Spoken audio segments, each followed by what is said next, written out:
showers and you got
A salute to the flag.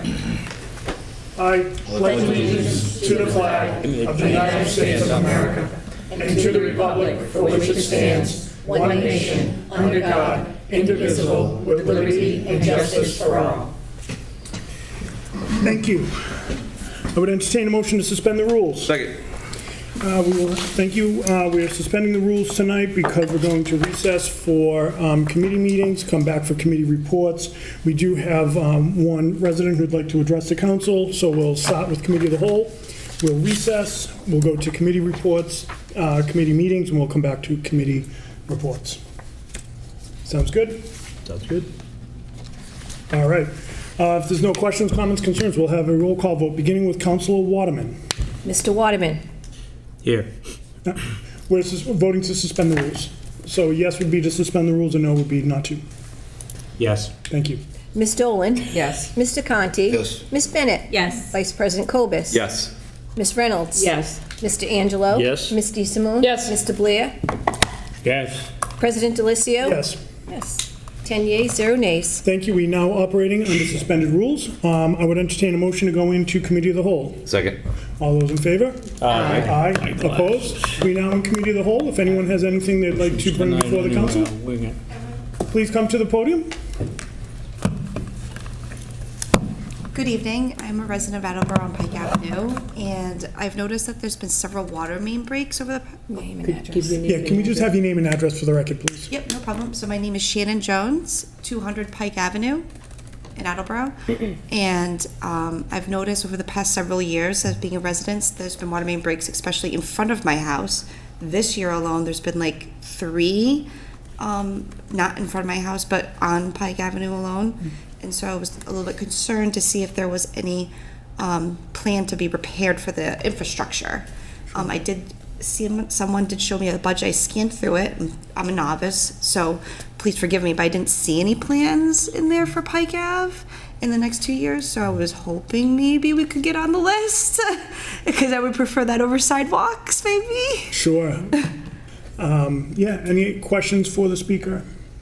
Councilor DeSimone. Thank you, President Delicio. Hello. So my name's Kathleen DeSimone. I am a neighbor. Hi. I live around the corner. I'm off of Pike Ave. Okay. And I've been there 23 years, and in the last month, I think we've had 2 or 3 more than we've had in the last 20 years. So I reached out to the water superintendent with the same concerns.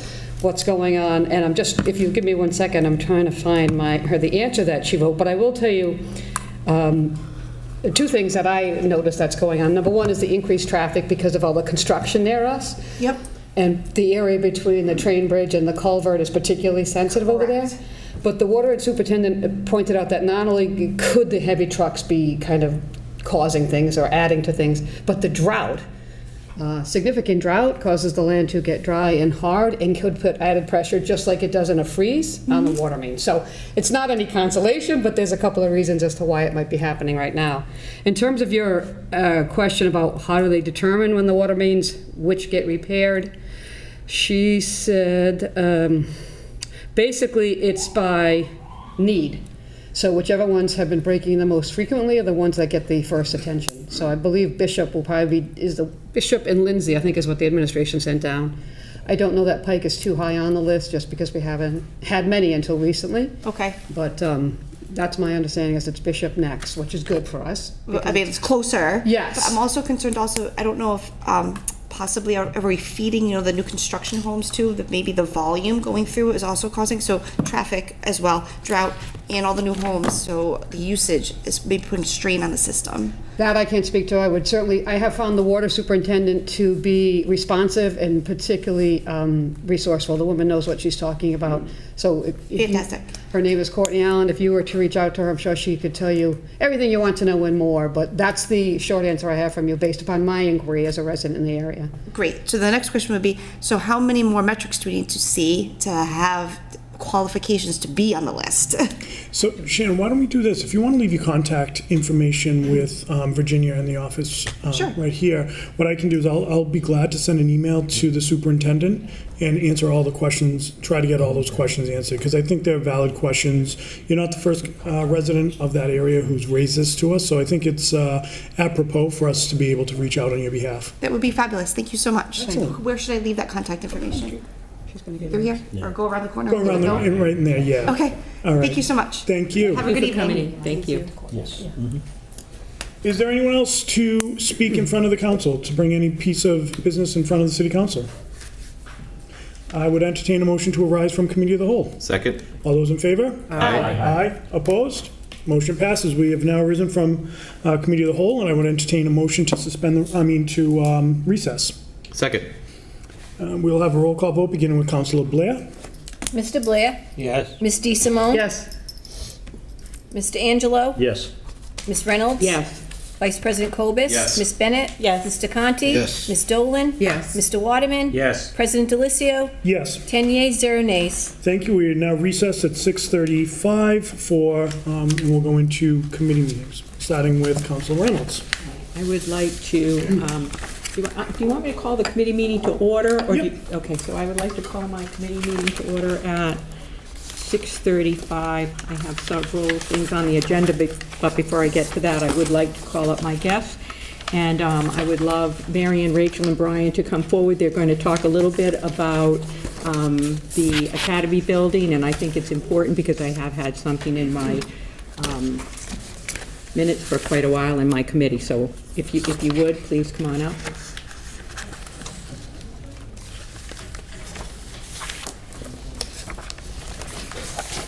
Good evening. Good evening, Frank. Brian French, 131 Melody Drive, and here representing the Historic Preservation Society this evening regarding the Academy building at 28 Sanford Street, which I'm sure you're all familiar with. It's was built in 1842, which makes it 180 years old this year. Now, the Preservation Society is a 501c3, and since approximately 2000, we've operated under a lease agreement, subsequently a license agreement, year by year, for a token dollar amount. So the city would own the building, we would operate it, pay the utilities, and work to maintain and restore it, hopefully back to its mid-1800s era. Quite a lot of interior work that was done when it was a school department operating property decades ago, where we're reversing a lot of that, getting it back to the original inside of the building. So we've maintained the building, and again with the aim to restore it to that era. And every year, I believe, at least since I've been involved, it's been in the city's capital budget, because under the agreement, the city would be responsible for structural, and some other main capital expenditures for the building. But with so many competing priorities in the city and many worthy causes, year in, year out, we do not get any funding for any of that work, structural major work for that building, which we understand. The priorities are what they are for the city. But with that background in mind, we've been thinking that perhaps the best way forward would be to seek title for the building. So we approached the mayor a few months back with that idea. He was receptive. It's not an operating property for the city, so to have the financial responsibility for that is something that the city could dispense with and put it in the hands of an organization like ours who's dedicated to the perpetual preservation of that important piece of Attleboro's history. So recognizing that it's unlikely that the funding situation would improve in the future, we thought it best for moving the project forward to go that route. I'll also mention this, I think 3 more speakers after me, so I may not get into too many details here, but there'll be others that will fill in some of those details. So we've invested substantial time and effort and money into the building over the last 20 years. Many, many volunteers, countless hours, substantial work, interior and exterior. And we'd like to move that forward. So, again, the zero funding every year. Understand that the structural pieces often have to come first before some other pieces that we'd like to do. So that has been holding us back. We've still done quite a bit of work in there. But we kind of feel like at this point it's in the best interest of the city of Attleboro and the citizens of Attleboro to look at a transfer of title to our organization to move this project forward at a faster pace.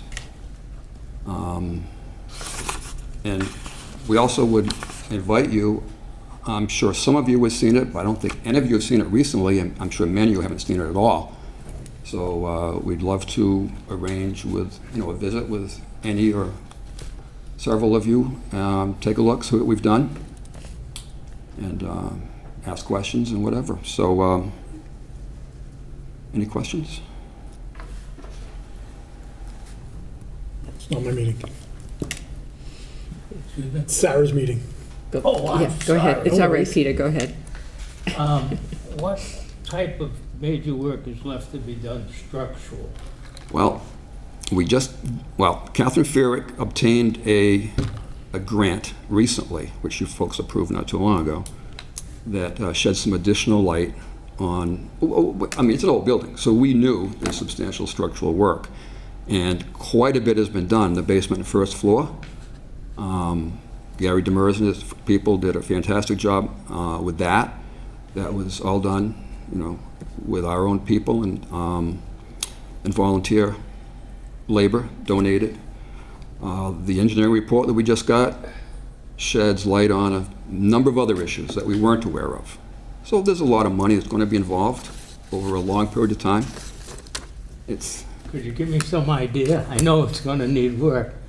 My mother worked up there when I was a teenager, which was a long time ago. It was 1800s built.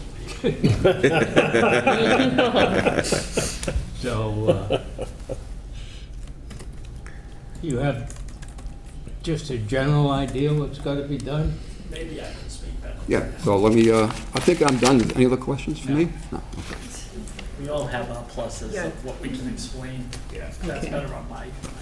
Marion? I was supposed to be next. Okay, go right ahead. Don't make me any more nervous than I already am. Okay, yeah. Marion Wrightington, do I have to do this? Yes, She's not yes. here. Chair of the Historical Commission, 42 North Ave, which is a 280-year-old Capron house. I don't always understand all this finance talk or all the construction talk, but I do speak history, and it's from my heart. I was chair of the Historical Commission in 1999, and I feel like history is repeating itself. I came before that council then when the city wanted to maybe sell the academy. The commission wanted to fight this because there was talk of the YMCA wanting it, and they would have demolished it for parking. The commission knew we needed more people to fight this, so that was when the Attleboro Historic Preservation Society, all of these people, was formed to save the academy.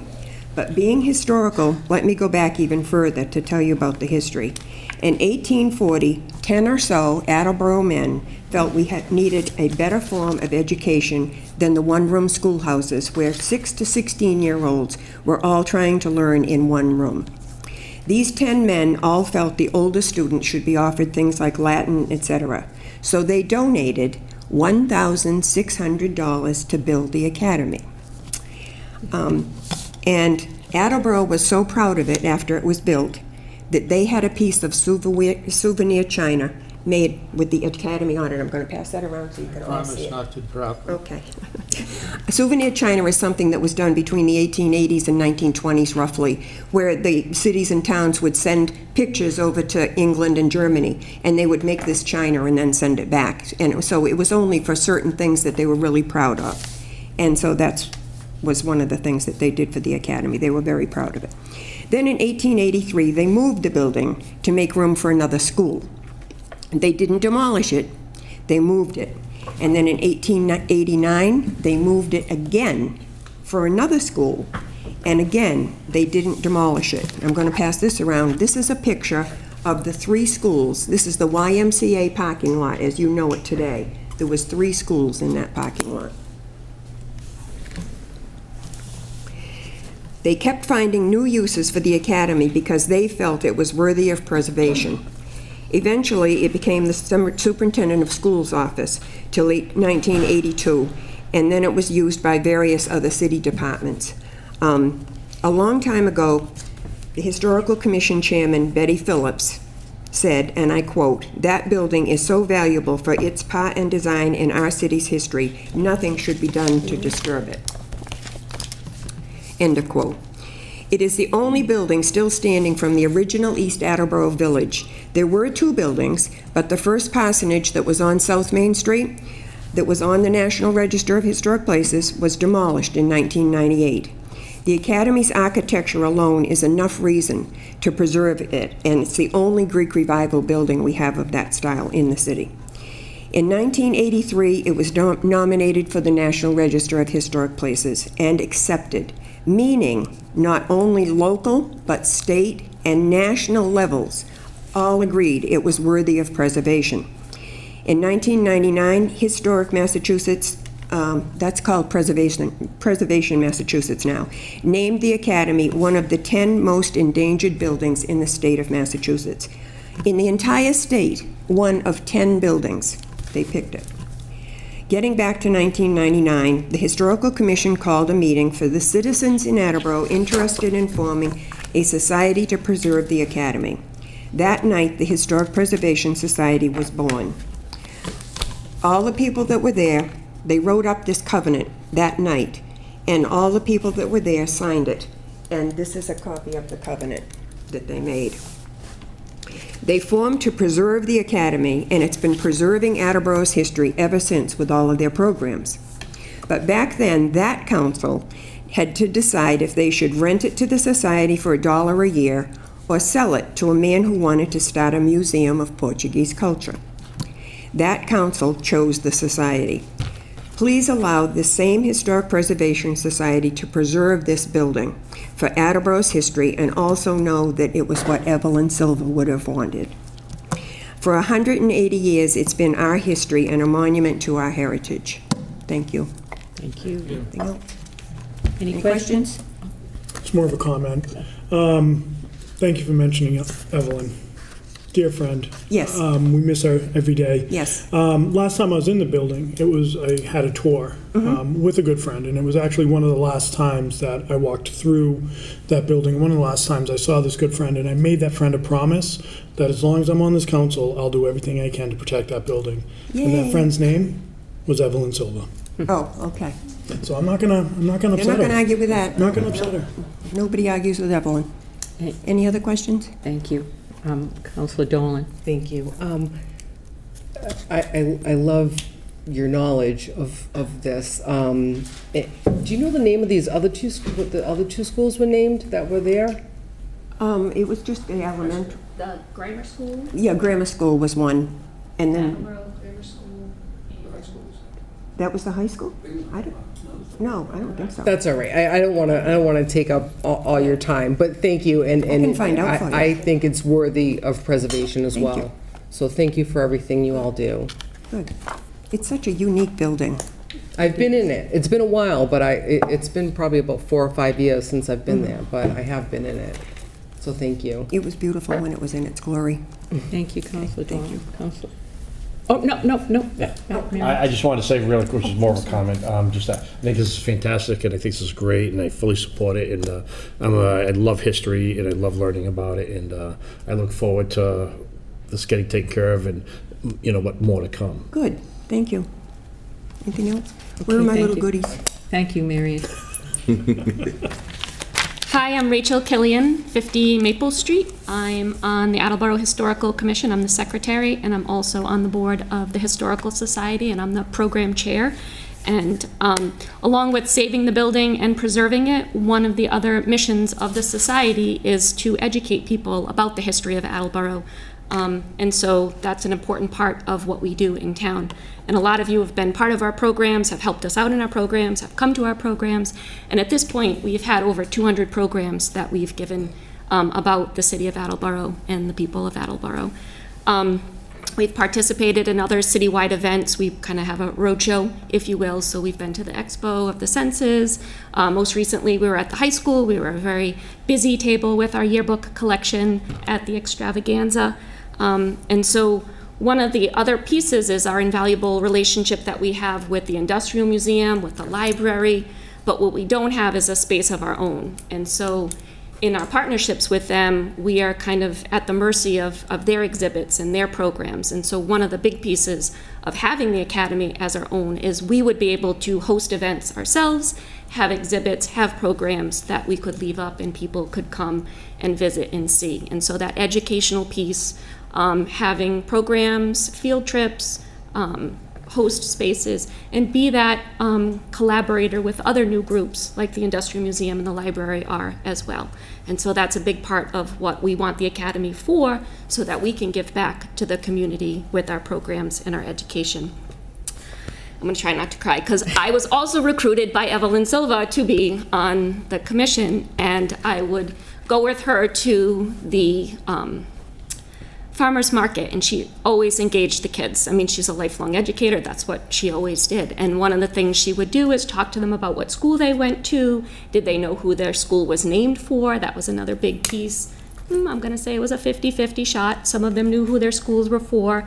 And so, Evelyn got to see the building saved, but what she didn't get to see is it really being used. So in my heart as well, I want to finish this mission for Evelyn. So thank you. Thank you. Any questions? Any questions? Sorry. I'll regroup now. Okay, thank you. Thank you, Rachel. Evelyn. She recruited us all, let's face it. And I don't think we even had a choice. I'm the building guy, member of the society board, and understand buildings a little bit more. Gary, so you it's have to- Gary Demers. Oh, okay. I own the Dodgeville Mill and the Blackington home across from the Blackington Inn. So I'm into preservation, pretty deep, and have deeply invested in our city for preservation to try to have a presence for the future generations, to have something to see what our founders built on.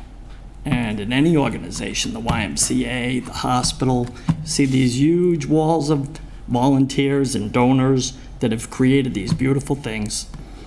When I think of the Academy building and how hard this board has worked over the years to try and get it to an occupiable state, it always comes back to the money. And where we have not owned it, we had a lease, then it turned to a license, and it became an obstacle of people will not give us the money because it's a city property with a clause that you could be evicted at any time for any reason if the city needs the building.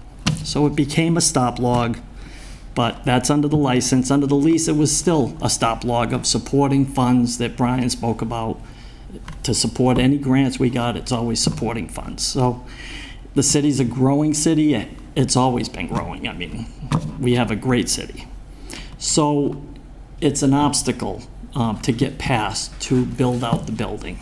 So we've done our best. We've invested heavily in volunteerism and materials and efforts to steer it in that direction.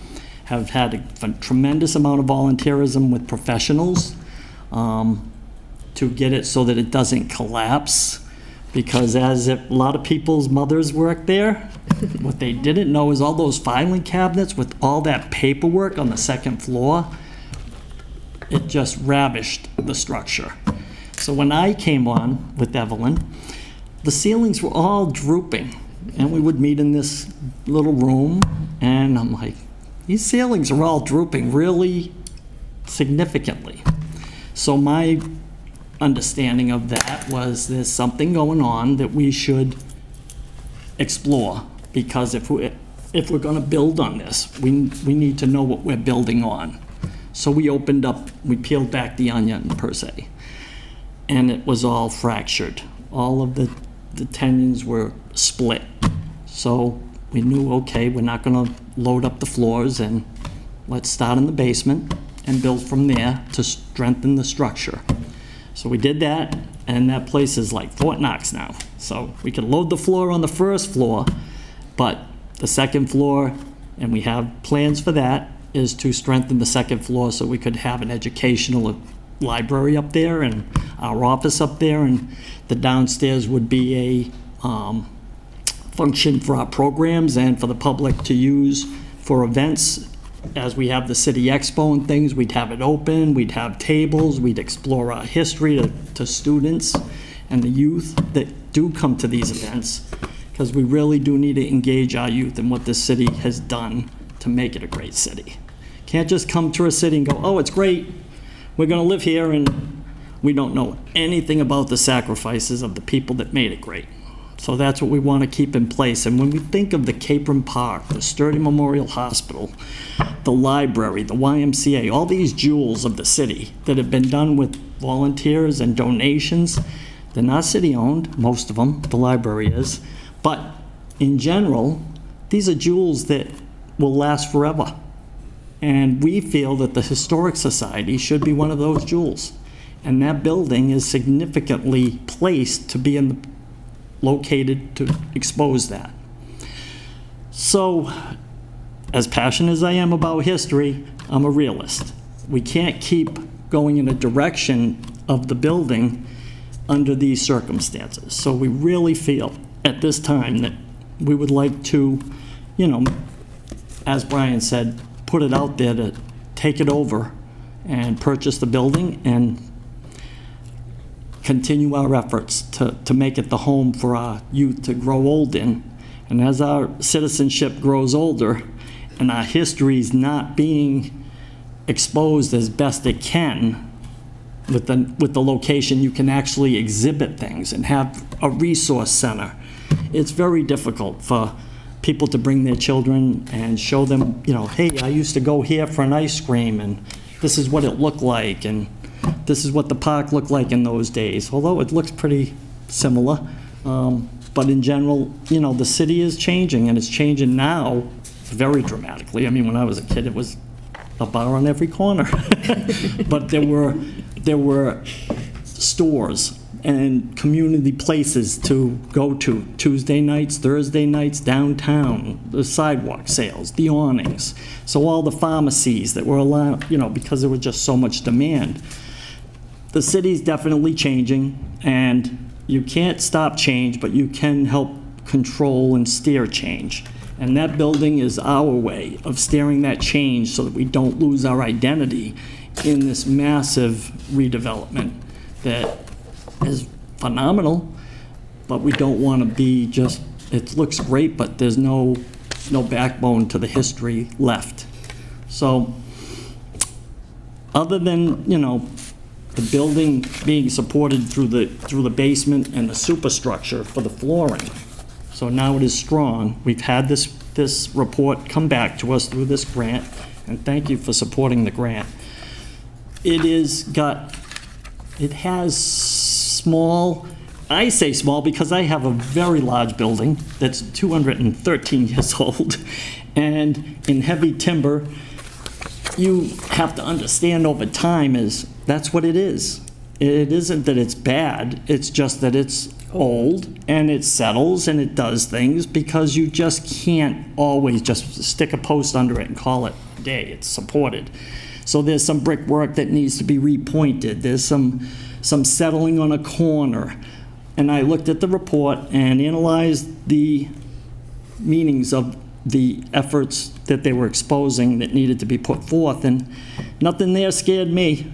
And you know, we were going to move the Tappan House down to Tappan Ave and miss houses by an inch on the way by, and everybody signed off. We really wish we could have done that, but the thing is, it's very, very realistic to take that on, continue the renovation of it and the restoration in a way that makes our city proud. Thank you. Thank you so much, Gary. Any questions, Laura? More of a comment. Thank you for everything, again, that you all do, and I'm in full support of it, like I said. And I grew up here, and I'm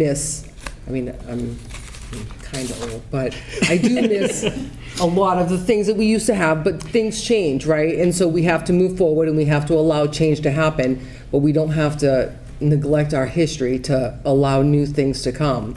So I agree with everything you said, and I would love to see this restored. So thank you again for everything. Anyone else have any questions, concerns? So I'd like to add, we invite the city to put a preservation restriction on whatever happens to the building if it does transfer ownership other than to us or to us, that there's a preservation restriction on the building, that it stays just like it is. So that's very important to us, and it was very important to Evelyn. Thank you. Thank you so much, Gary. Appreciate it. It is truly my pleasure, so thank you for taking the time. I just want to say to all of you and to my fellow councilors, first of all, I totally appreciate all of your passion. I think you have done incredible things. You keep trying. You get no money to do any of this, so I would love to. This all started because it came down into my committee. I didn't want it to leave here, Attleboro. I wanted it to stay here. I wanted it to be preserved. I think you've done a tremendous amount of work trying to explain to everybody what we're trying to do here. I'd love to be able to see if we could just do a transfer of title. I don't know if that's possible, but to me, so I'm not bringing it out of committee. I'm going to still talk about that thing and see if that's a possibility first. And if not, we'll put the restrictions. Put the restrictions on there so it stays preserved as the way we want it to be. If it were to have to be in disposition or sale outside of somebody in the city. But I would love to see these people get it, all the work, the time, the effort, the money that's been put into this. Let's just add it, transfer the title if we can to the Preservation Society. That's what I would like to see done. And I thank you all for coming in tonight. We went a little bit over our 20 minutes, but we did pretty good. Thank you all. Okay, thank you. Thanks, Thank you. Gary. Okay, shall I move on? From the docket of August 16th, 2022, I entertain a motion to declare the following Attleboro High School items as surplus and available for disposition: wall mats in the large gym. Second. Thank you. Any questions, concerns? All those in favor? Aye. Thank you. That motion passes. From the docket of August 16th, 2022, I entertain a motion to transfer $857.60 from account 112241000-578 citywide reserve fund for transfer to account 1141000-542020, assessor, office equipment to purchase 4 new office chairs. Second. Thank you. Anyone have any questions or concerns? No. Hearing none? All those in favor? Aye. Aye. Thank you, that motion passes. From the docket of August 16th, 2022, I entertain a motion to transfer $6,700 from account 11241-000-578-300 citywide reserve fund for transfer to account 161-01000-524011 library building maintenance to replenish funds used for plumbing issues plaguing the library. Second. Thank you. Again, any questions or concerns regarding this? No. Do we have a good sense, Sarah, that this might clear up the problem? Everybody has good sense that it will clear up the problem, but it's an old building. We're back to what happens with older buildings. So I think that it will clear up the problem, but you know, I'm not the plumber. No, I know that. So I would say it's the next step to try to make things work. Fine. Okay. Any other questions or concerns? All those in favor? Aye. Aye. That motion passes. And that is all the business the City Property and Claims Committee has this evening, so I would like to call for an adjournment. Second. Thank you. I would like to adjourn. All those in favor to adjourn? Aye. That motion passes, and we'll adjourn at 7:04. Thank you. Well done. Peter has business. But Ty, do you want to go? Sure. You don't have business? Okay. Do you have business, Pete? Do you have any business? No, I don't. Councilor Waterman. Yes. I would like to call the License Committee to order at 7:05. And we have 3 motions this evening, and then some information that I have learned regarding 100% auto at the end. From the docket of August 16th, 2022, I would entertain a motion to approve the Ring a Bell application and the Hawkers Peddlers application from Adam Pelagi of Pelagi Brothers, 389 Benefit Street, Pawtucket, 02861, for the Pelagi Brothers ice cream truck. Second? Thank Oh, you. so moved. Sorry. Also moved? Yes, my apologies. Well, is there any discussion? All right. Failing that, all those in favor? Aye. Aye. Passes 3-0.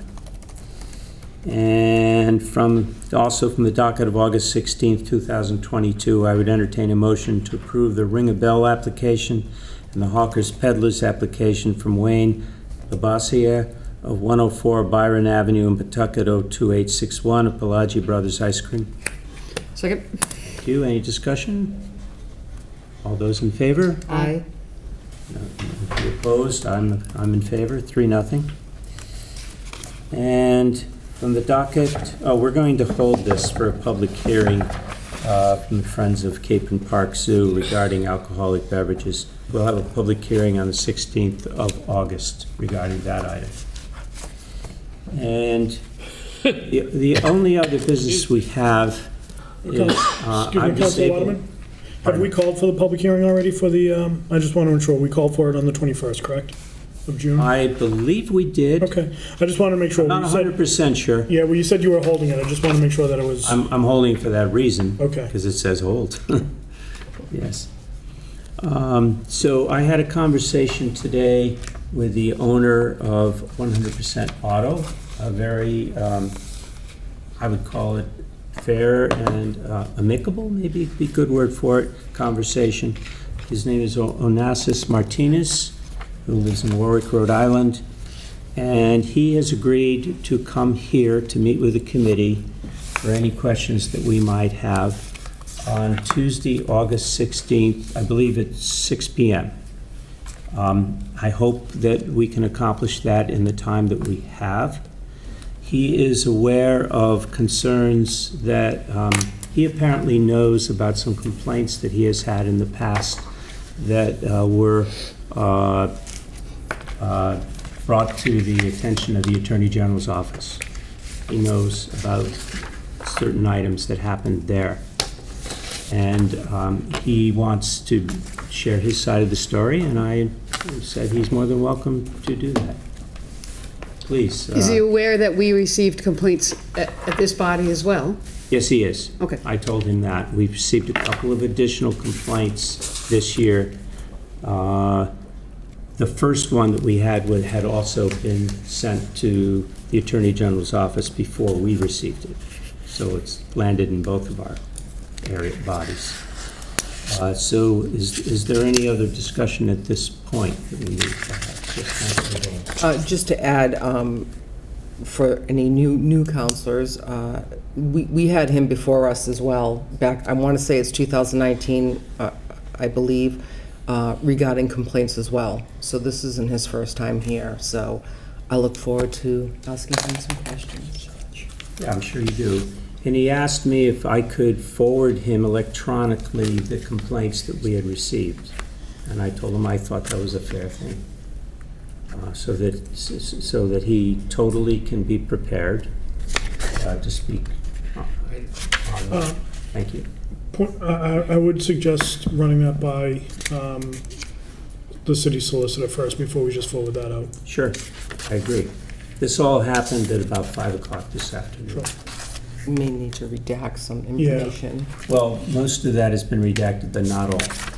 Right. Yeah, I read it, and they would definitely need to have some stuff redacted, but Yeah, I agree. like President Delicio said, yeah, I think it's a good idea just to ask. I will do so. Thanks. Thank you. Is there anything else? All right. So I would entertain a motion to adjourn. Second. Thank you. All those in favor? Aye. And aye. So we are adjourned. And that concludes the business of the License Committee. We'll meet at the next appropriate time. Thank you. I'd like to call the Public Works Committee to order at 7:10. I have 5 motions from the docket of August 16th. Oh, and just to preface this, I'll try to answer anybody's questions if you have any. Most of it's kind of straightforward, but I grabbed the wrong notes, so I don't have any of my notes, so I'll have to go by memory. From the docket of August 16th, 2022, I entertain a motion to accept an easement from Verizon New England as shown on Exhibit A, as the easement is needed to place communication lines for the new high school at 100 Rathbun Willard Drive. Second. Thank you. Does anybody have any questions? All those in favor? Aye. Aye. Motion passes. From the docket of August 16, 2022, I entertain a motion to transfer $2,413 from account 6000-578300 wastewater enterprise fund reserve fund for transfer to account 6000-574010 wastewater enterprise fund insurance to fund the increase in the insurance premiums for fiscal year '23. Second. All right, you guys got to pick here. You take care of it. So this applies to this and the next one. Anybody that has city insurance knows that premiums went up this year. So that's the reason for this transfer. Does anybody have any questions? Nope. All those in favor? Aye. Aye. Motion passes. From the docket of August 16, 2022, I entertain a motion to transfer $6,922 from account 6100-578300 Water Enterprise Fund Reserve Fund for transfer to account 6100-574010 Water Enterprise Fund Insurance to fund the increase in insurance premiums for fiscal year '23. Second. Thank you. And again, same thing, premiums went up, so that's the reason for this. All those in favor? Aye. Aye. Motion passes. From the docket of August 16th, 2022, I entertain a motion to transfer $4,877 from account 11241-000-578300 Citywide Reserve Fund for transfer to account 16501-000 2024-524011, park maintenance of buildings, to pay for repairs for the Newell Shelter at Capron Park. Second. So it's been a while since they've done some maintenance repairs for the Newell Shelter, for the columns and such, so that's what they're doing with this. Does anybody have any questions? All those in favor? Aye. Aye, motion passes. From the docket of August 16th, 2022, I entertain a motion to approve approve expending of such funds and any future amendments regarding the award of $35,012.64 from the Mass DOT for the Shared Street Spaces Program. Second. That's for the DPW. Does anybody have any questions? All those in favor? Aye. Aye, motion passes. That's all I have for Public Works tonight, and I'd like to call for an adjournment at 7:14. Second. Thank you. All those in favor? Aye. We are adjourned. Thank you. I'd like to call the Finance Committee to order at 7:14. Sitting on this committee, Vice Chair Councilor Cobus and Member Councilor Reynolds. I have 5 items to bring before you this evening. From the docket of August 16, 2022, I entertain a motion to approve the expenditure during fiscal year 2023 and any further grant amendments regarding the Community Development Block Grant for fiscal year 2022 and fiscal year 2023 for the Youth Center program in the amount of approximately $11,640. Second. Thank you, Councilor Cobus. So this is a nearly routine item. This is the funding that allows the Recreation Department to take youth to special events like a Boston Red Sox game. It happens every year, and we're fortunate that the Community Development Block Grant is able to fund it. And that concludes my comments. Do we have any questions? Seeing none, the motion's in order. All in favor say aye. Aye. Aye, motion passes unanimously. From the docket of August 16, 2022, I entertain a motion to transfer $30,000 from account 112410000-578380 Citywide Reserve Fund for Capital to account 165010000-587091 Park Fencing to replace the fence around the Wolfenden Fountain in Cape Horn Park. Second. Thank you, Councilor Cobus. This has been in the capital improvement plan for at least 6 to maybe 10 years. During our review with the Parks Department 2 years ago, Derek brought this up as a serious problem, that it could be a public safety issue, that someone could get injured and the city would be on the hook for a major problem. This fountain has an amazing history. I mean, listening to Miriam, this fountain was built by a man who won a bet on a horse and couldn't tell his wife, so he donated it to the city to build the fountain. That's a good one.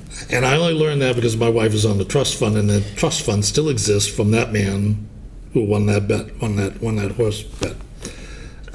So there is a trust fund for the fountain, for the care and maintenance of the fountain, but it's not enough to take care of this. And so I'll be supporting this, and I hope you will too. That concludes my comments. Councilor Delcio. Thank you, Chair Conti. So it's for $30,000, and is that just for the fence? Because I know in the capital improvement plan, it was for 98 to include the concrete. Right. He's just asking for 30 for the fence, so let's give him what he needs. Just wanted to make sure if people are looking, but yeah, I think it's a safety issue. Yes, Councilor Delcio. Simone. Thank you, Chair Conti. A couple of years ago, I thought when this came up that a request was made and Derek was going to consider whether a fence was needed, whether this was a necessary expense, whether the fountain indeed had to have a fence around it. And I can't remember, I thought that he was interested in that, but do you know what happened there? Because I was there today. I remember that conversation. So I was there today, and frankly, I think aesthetically it would be better without the fence, but I'll defer to Derek as far as safety. But do you know if he made obviously he made a decision not to do that, not to remove the fence? Correct. Okay. All right. I think it's a fair consideration, but I'll defer to Derek. It's his show. Councilor Dolan. I don't know if Council Blair was before me. Oh, I'm sorry. Councilor Blair. That's perfectly all right. Something this amount Has it been sent out for bids, Richard? I saw it on my phone today, that it's gone out to bid. Oh, it just went out. Because we have a person that's donated an awful lot of money to city fence and national fence. They've moved to North Attleboro.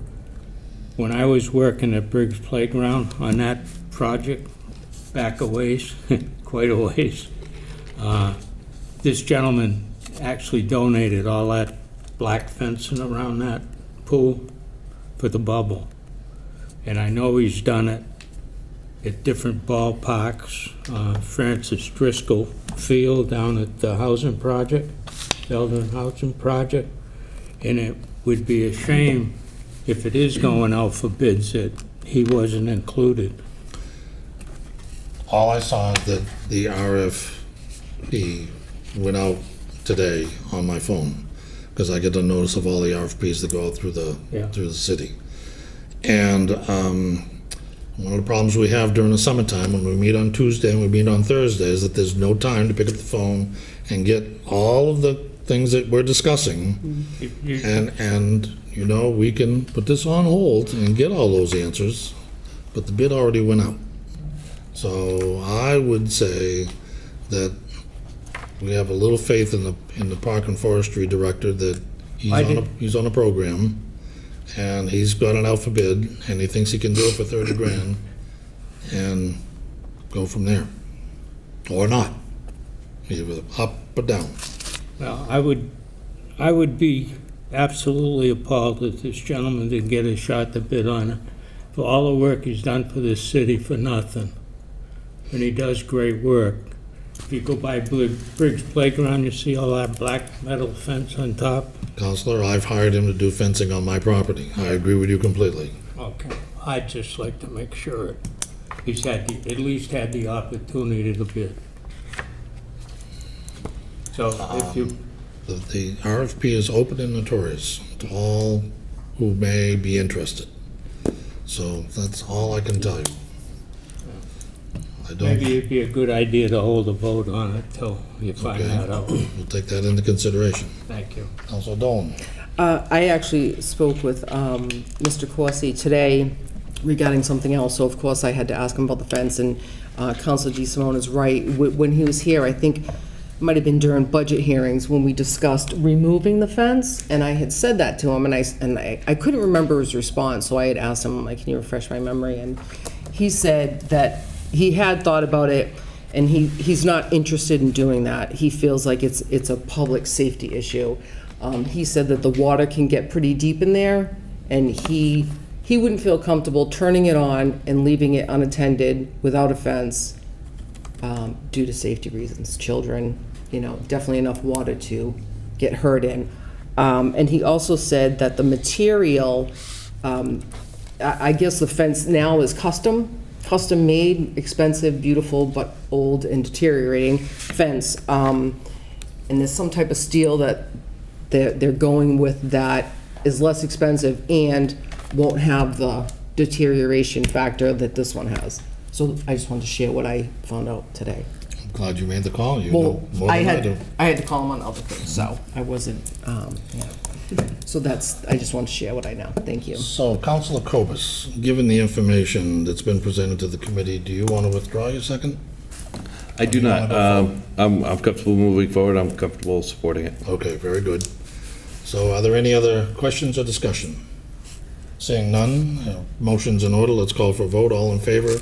Aye. Appropriating? Aye. Aye. Aye. Motion passes unanimously. From the docket of August 16, 2022, I entertain a motion to nullify the previous tax increment exemption, TIE resolution voted on May 4th, 2021 for 27-39 South Main Street LLC, and authorize a revision as stated in the following resolution for the mayor to enter into a TIE agreement with 27-39 South Main Street LLC pursuant to Massachusetts General Law, Chapter 40V, Section 4BI, and Massachusetts General Law, Chapter 59, Section 5M. Attleboro Municipal Council, resolution authorizing the tax increment exemption agreement for 27-39 South Main Street LLC. Whereas 27-39 South Main Street LLC, the owner and the building located at 2739 South Main Street, parcel map 31, lot 248, in the city of Attleboro, is proposing to demolish the existing dilapidated structure and construct a new market-rate multifamily residential building. The total investment at this location, including the site acquisition, site preparation, environmental remediation, rehabilitation, and construction, will be approximately $13,897,216. I'm sorry, let me reread that. $13,897,216.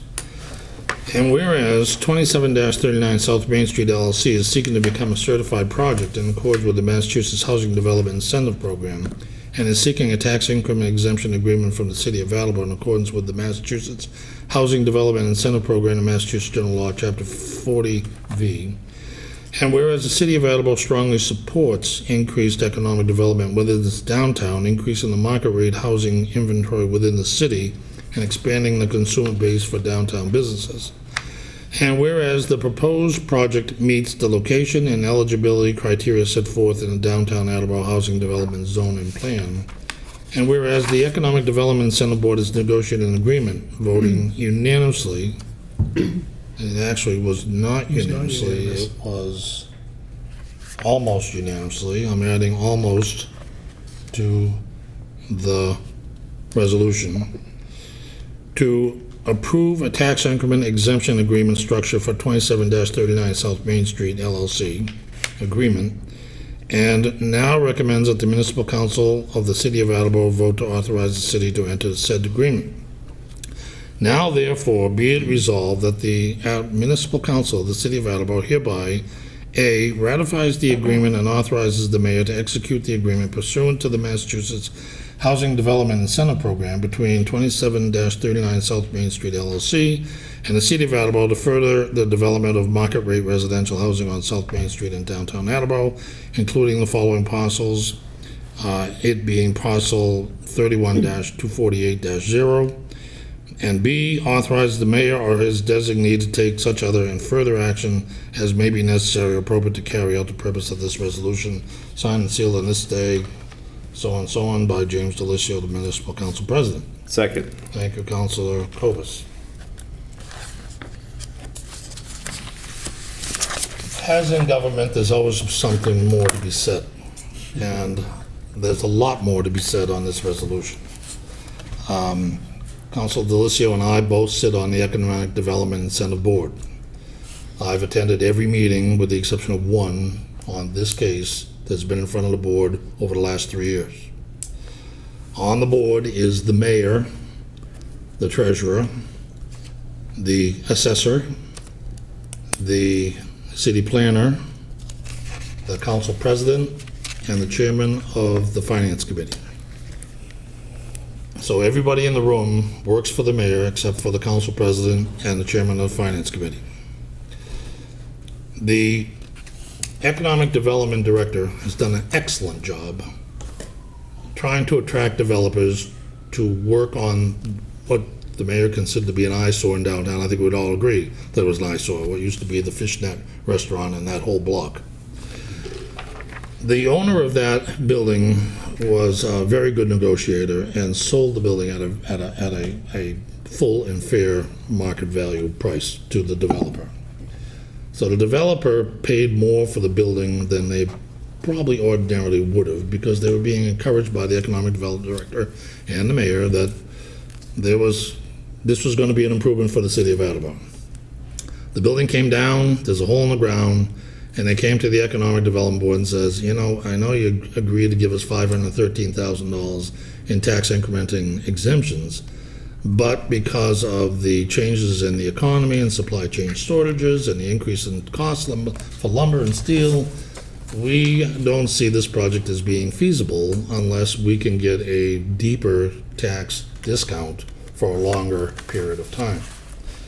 And that instead of seeking $513,000 in tax exemptions, we're looking for just a little bit north of $1.2 million, on top of what they've received from the state HDIP 1.8 million. So between the state and the city, the developer is receiving what's estimated to be a minimum of $3 million in tax reduction for building this building. The building that they're planning is 42 units, the first floor being handicap accessible apartments exclusively, which qualifies them for the Massachusetts HDIP tax grant, that the $1.8 million they received. And then above that, 3 floors of market rates that is meant to be pretty much like what is being charged at 1 Wall Street.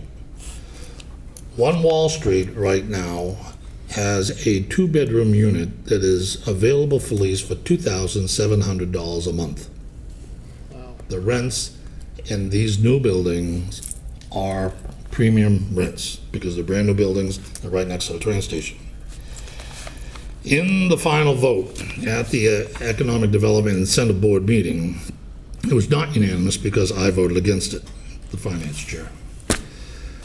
I did not see that it was wise to handicap the next 7 generations of mayors and taking that income away from the budget by allowing such a generous tax exemption to this developer. However, the developer made it very clear that without the exemption, that they really didn't see this thing as going forward, and we have a hole in the ground over on next to the senior center.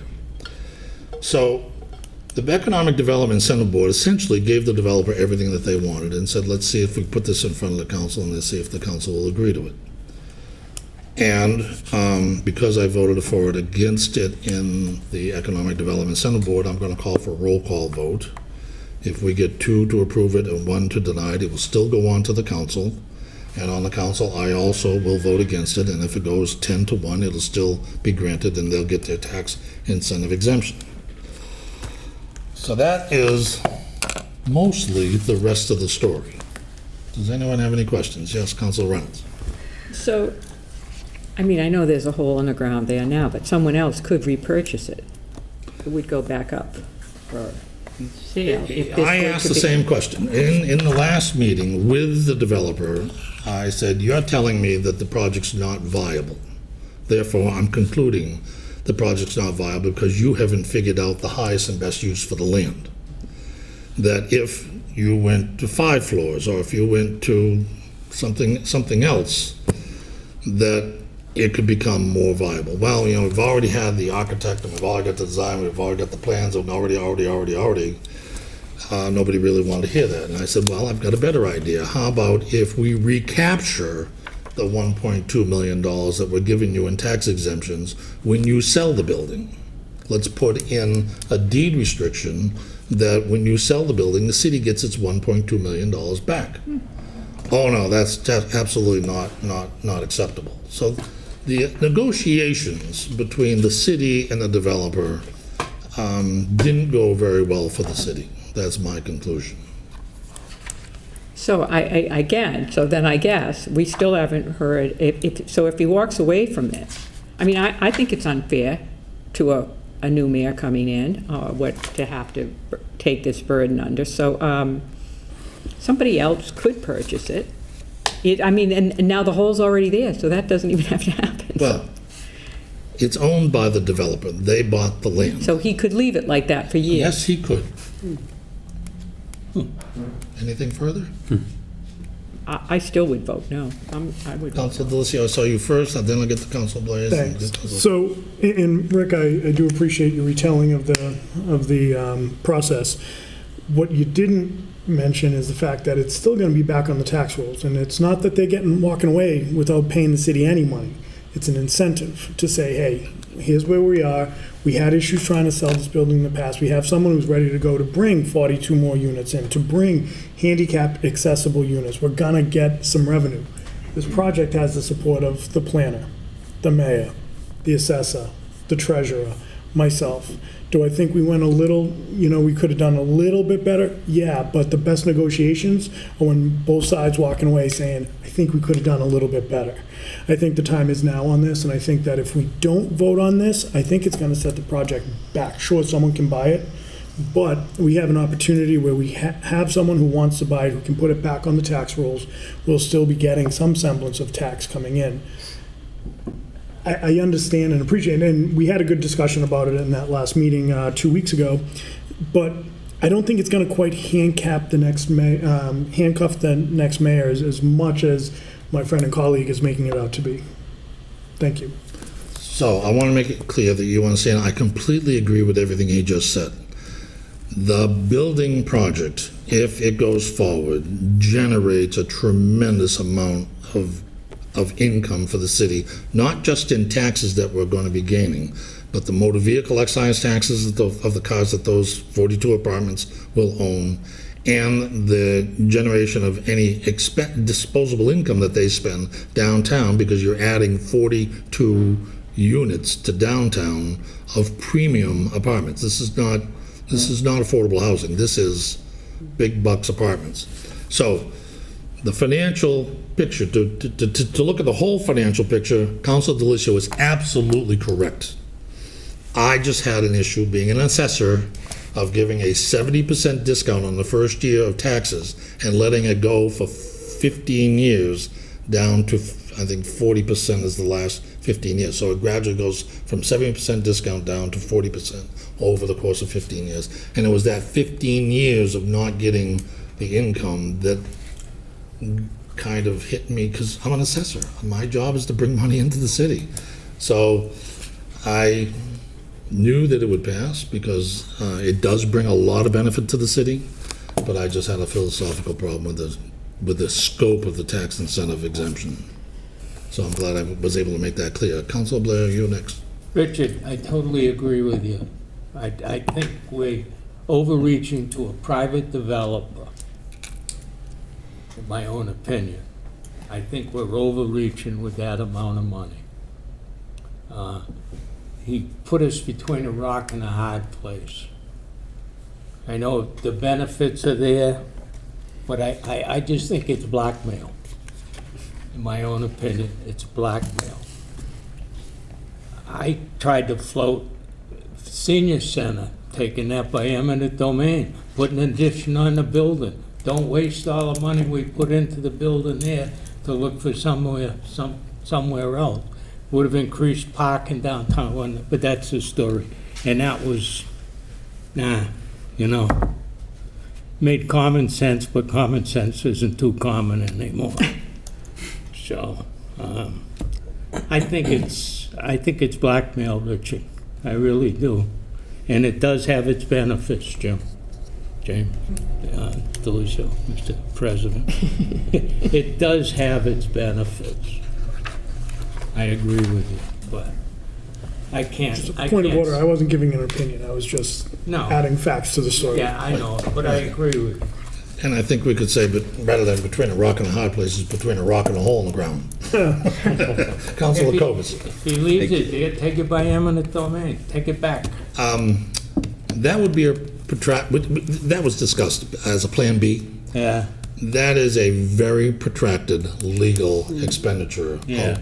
Big money expense to the city, which at the end, you've got a blank piece of land with a hole in the ground. It was also discussed that maybe the eminent domain should be to take the Sun Chronicle parking lot, which abuts it, and join the two together and make it a more viable, highest and best use project, because now you've got more land to make more apartments and more, but again, an eminent domain taking, we're talking millions and millions of dollars, more than we're giving up in a tax incentive exemption. So that didn't seem to make any sense either. Sorry, Councilor Cobus. Thank you, Councilor Conti. I will support voting this out of committee. I agree with a lot of what you say, what Councilor Blair says, in that I don't like the way this is being negotiated. I do think I'm really torn on. I don't like how it's being negotiated. I don't like the tax incentive in general, especially for that long period of time. I really want to vote against it, but I'm torn because I do think it's important for downtown. If we bring more people in downtown, then they'll want to spend money, and then it just sort of, snowballs into a whole bunch of other things that is valuable. I don't like how it was negotiated, though, so I'm happy to vote it out of committee. I'm not sure where I'm going to land in front of the full council. So I'd like to remind you that in our budget message to the mayor, we said to the mayor that we would like to see a stabilization policy, we'd like to see a debt policy, we'd like to see a free cash policy. Love to see a TIF policy. We'd love to see a TIF policy. So I will say to you that you should feel comfortable voting for this because you can see the benefit to the city, but the city needs a tax incentive financing policy going forward so that we don't wind up in a similar situation in a short period of time. You saw in today's newspaper that the Mars seafood deal fell apart because the prior administration would not agree to a $250,000 TIF 10 years ago, because the policy that was in place at the time was that we're not giving away the ship. You need to understand, the council needs to understand that TIFs, tax incentive financing, are an erosion of tax policy which is becoming mainstay in Massachusetts. This is becoming very common. Norton just completed a industrial park, and every single company that's going into that Norton industrial park has a tax increment financing agreement voted by the town in a town meeting. So they're saying, oh, let's get jobs, let's get income, let's get this thing rolling, and we'll sacrifice the taxes betting that we're going to get the income down the road. The city of Taunton just signed a deal with Federal Express to build a 555,361 square foot building on what used to be the Galleria Mall. They got a TIF. In the negotiation between the TIF, which I was a member of on the finance team in Taunton, we negotiated that right down to 10 years, and then after they agreed to it, told us that they weren't expecting a TIF at all. See? Yeah. So a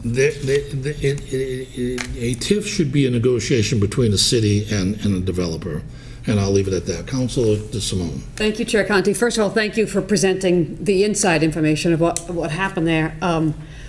So my gut is telling me no, a hard no, because I don't literally we're being held over a hole. But my head is saying you do have to balance the future. And I don't want to miss an opportunity, for a few $100,000. So this is a tough one, but my question is time of the essence? Is it imperative that we vote on this tonight? Time is of the essence, because the developer is ordering steel, and the developer wants it, and the developer is also negotiating with banks on construction loans, and the interest rates are going up. So you see, the pressure is huge, and I would say yes, time is of the essence. All right, then I'll say this.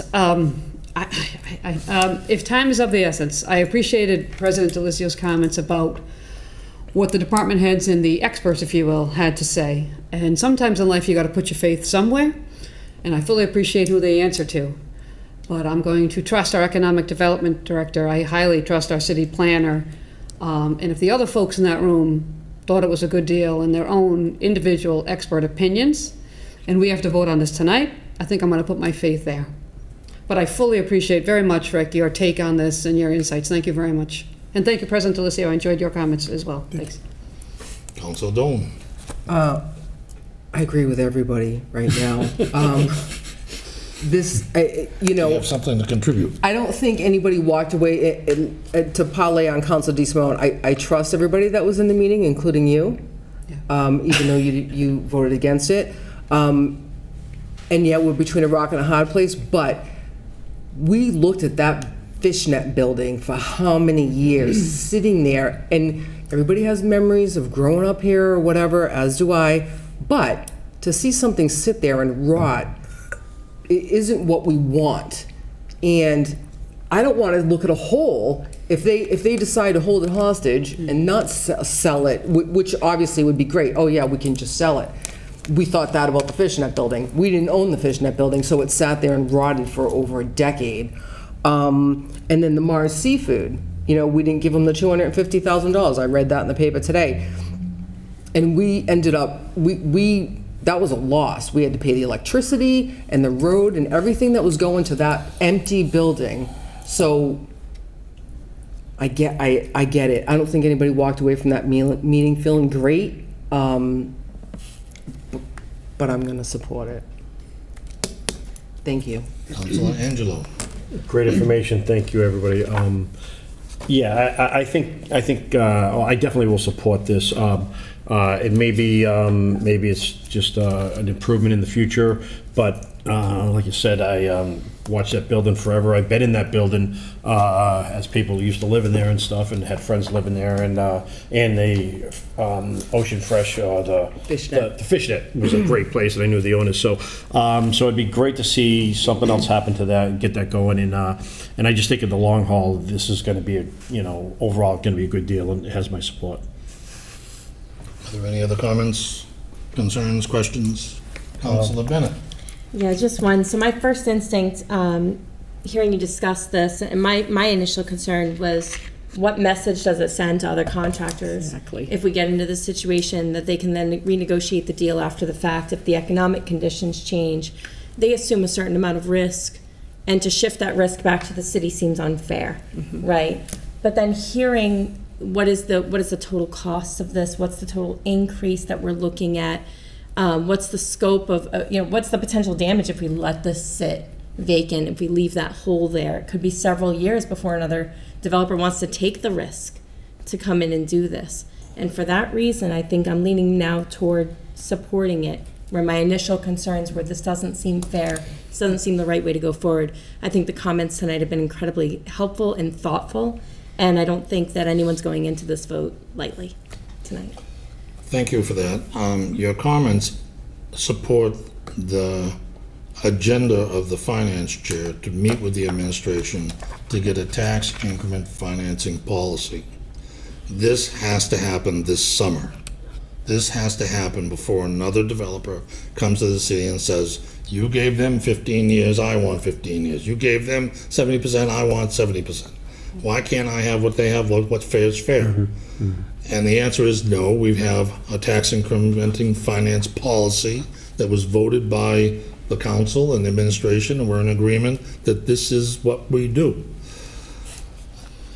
That too may cause a stall in development, as it did with Mars Seafood. They'll say, no, we're walking away from the deal because we don't have enough incentive to make the plan work.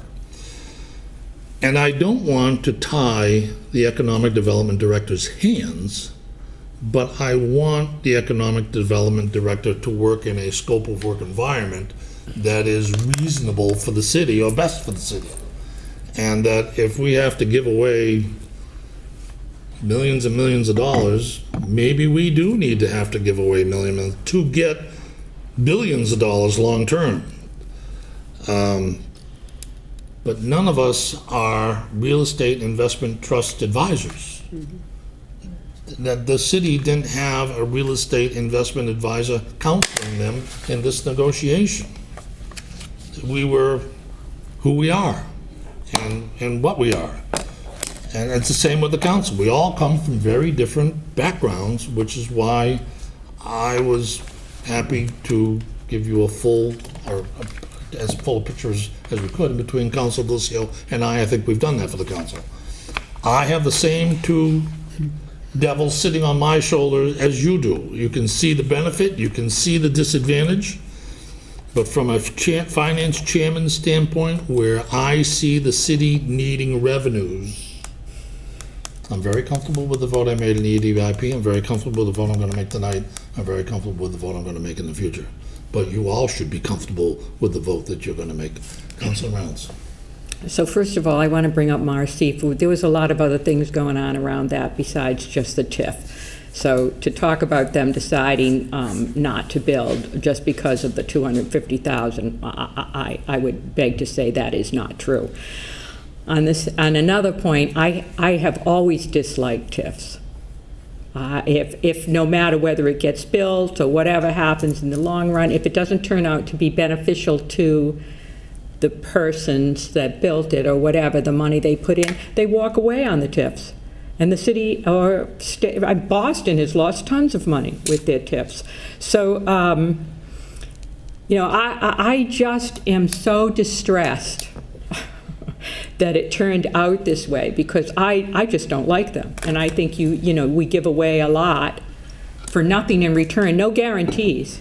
Anybody that does these TIFs, you never have a guarantee that it's going to turn out the way, whether it's going to have more jobs, or you're going to fill the place, and you know, you're going to make the money back that you wanted to make, and they'll adhere to the 15 or whatever years you give them of tax elimination, I call it, is what they get, and I'm not really sure we get everything if the money isn't coming in. So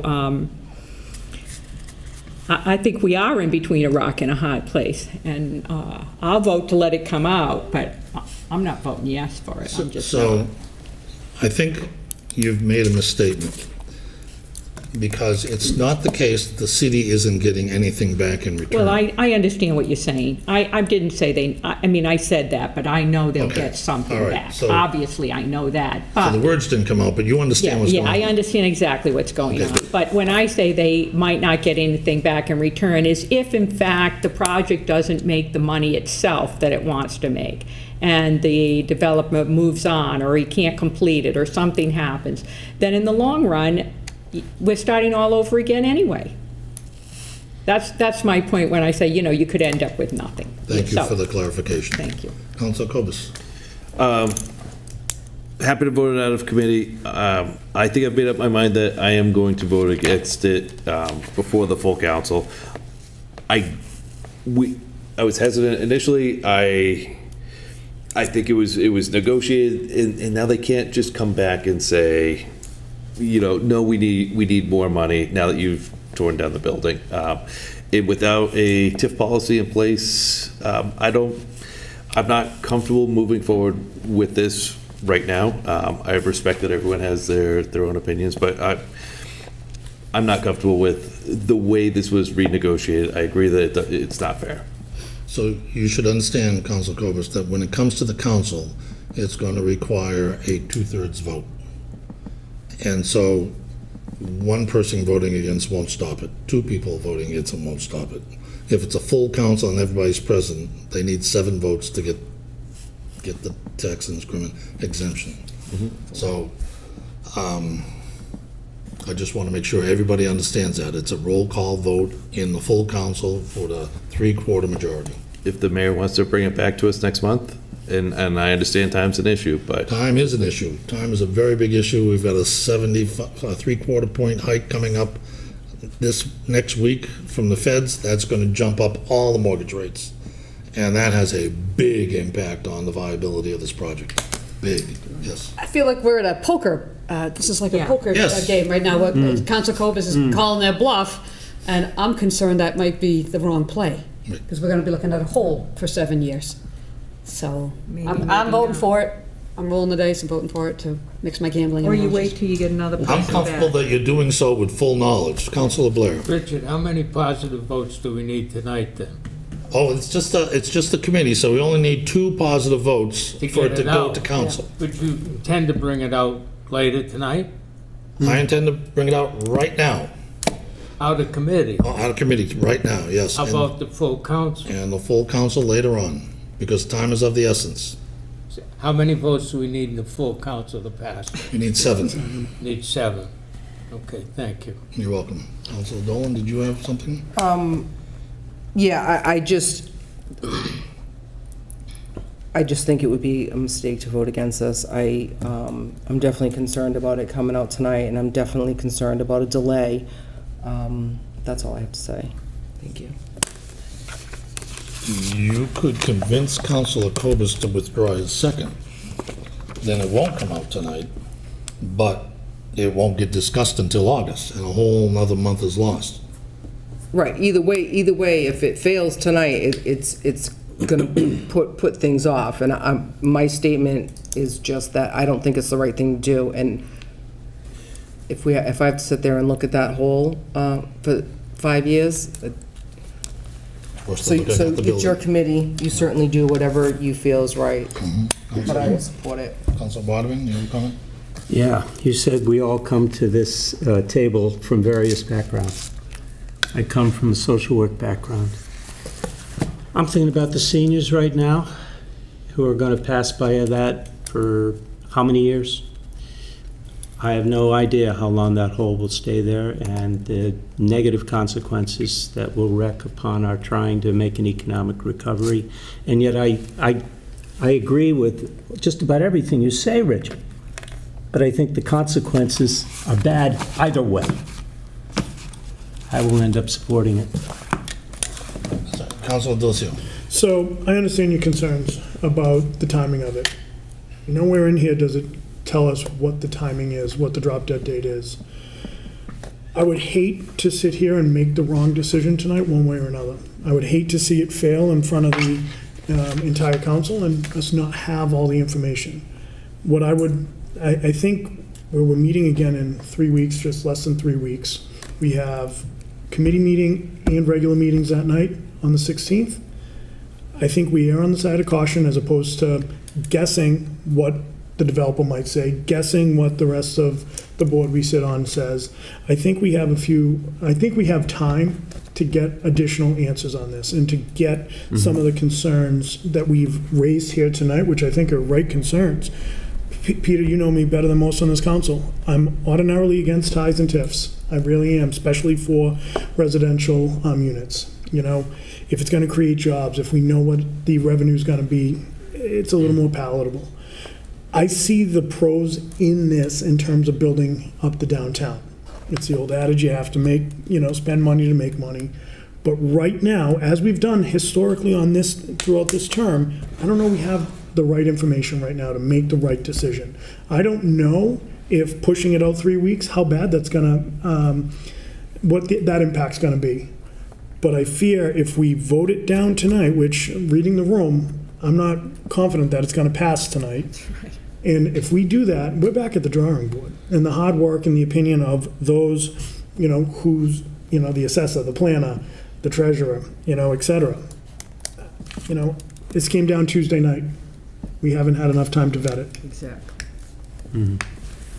Councilor Cobus, did you have your hand up? I did. And I will be happy to rescind my second when we're done with the conversation.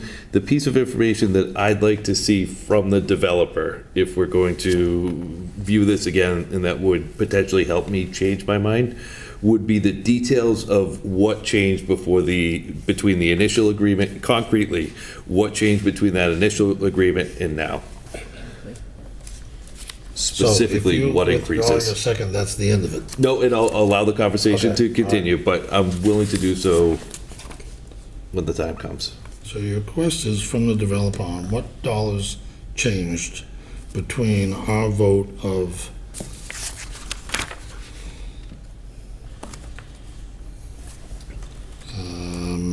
was that May 4th? May 4th, yeah. And today. Councilor Blair. It's hard for me to believe, Richard, you're in the real estate business. I can't see somebody ordering steel and material that hasn't secured financing. Correct. He's secure. I believe that finance has been secured.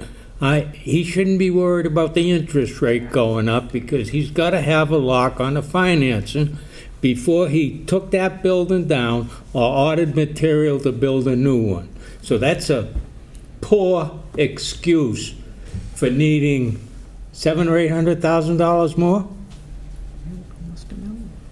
We gave this building over here extra money.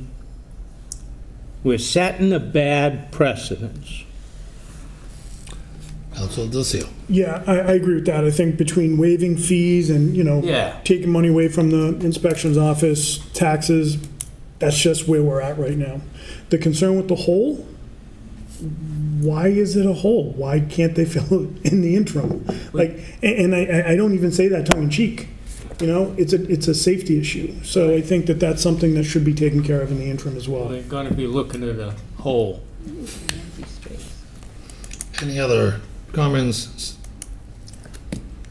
suggestions? I have, I'm sorry, Questions? I don't mean to belabor the point, but to Councilor Blair's point and in his expertise, Are these questions asked in the meeting that you're in? Because Councilor Blair presented some very good points, but I can't help but assume that these were raised, the question of secured financing, were they A not? lot of the discussions were between the Economic Development Director and the developer. And that the results of those conversations were presented to the Economic Development Incentive Board. There was two meetings where the developer actually showed up. And when I asked questions, I didn't get the answers to the questions that I asked because it was a very active environment. And it was clear in the room that I was alone in the corner. So the developer, I don't want to extrapolate any further than that. I mean, the way I saw it may not be the way it was happening. Okay, all right. Councilor Delizio. Great points. So if Vice President Corbus is going to pull back the second, is there anything saying that we can't ask the developer to come down, talk to the council about the project, and then we can ask the appropriate questions? We've done that before. Most notably, the 55 plus on Mechanic Street comes to mind.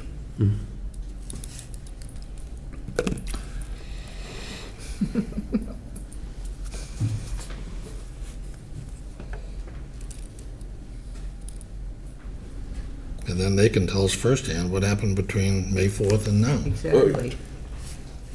But I would want to see it in writing in details ahead of time. Yes.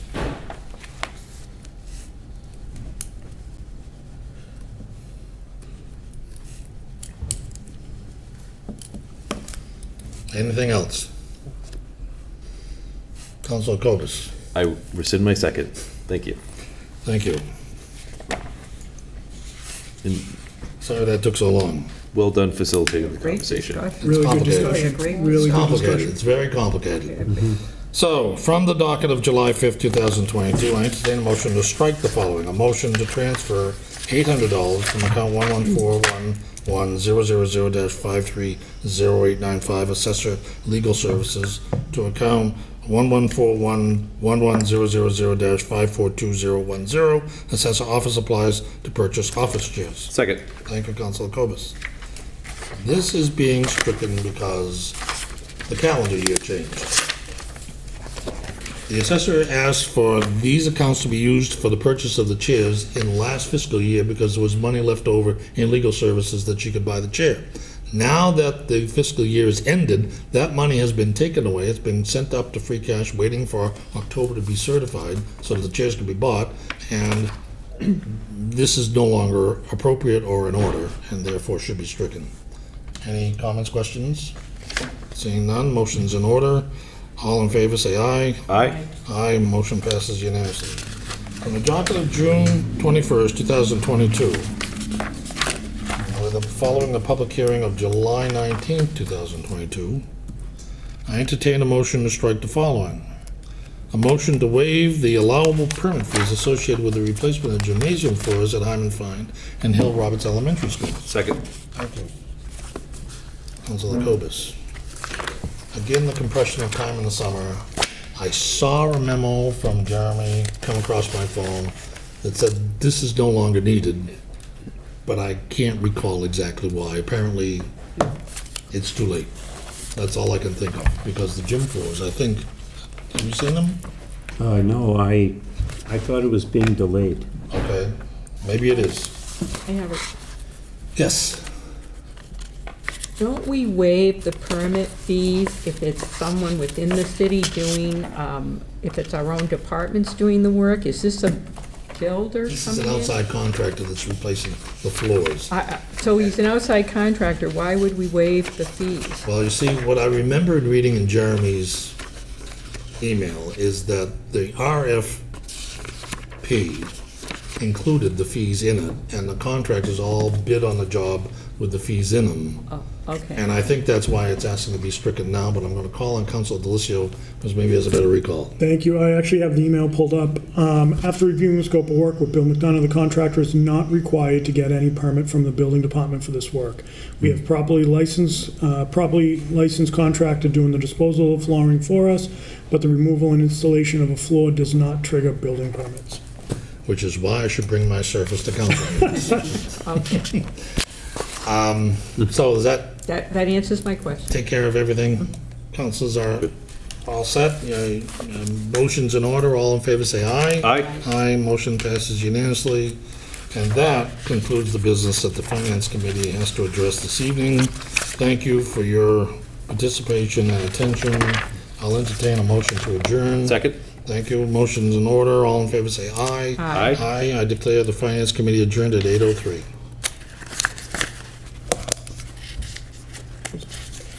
I call the Transportation and Traffic Committee to order at 8:02. Present with me this evening are Councilors Dolan and DeSimone.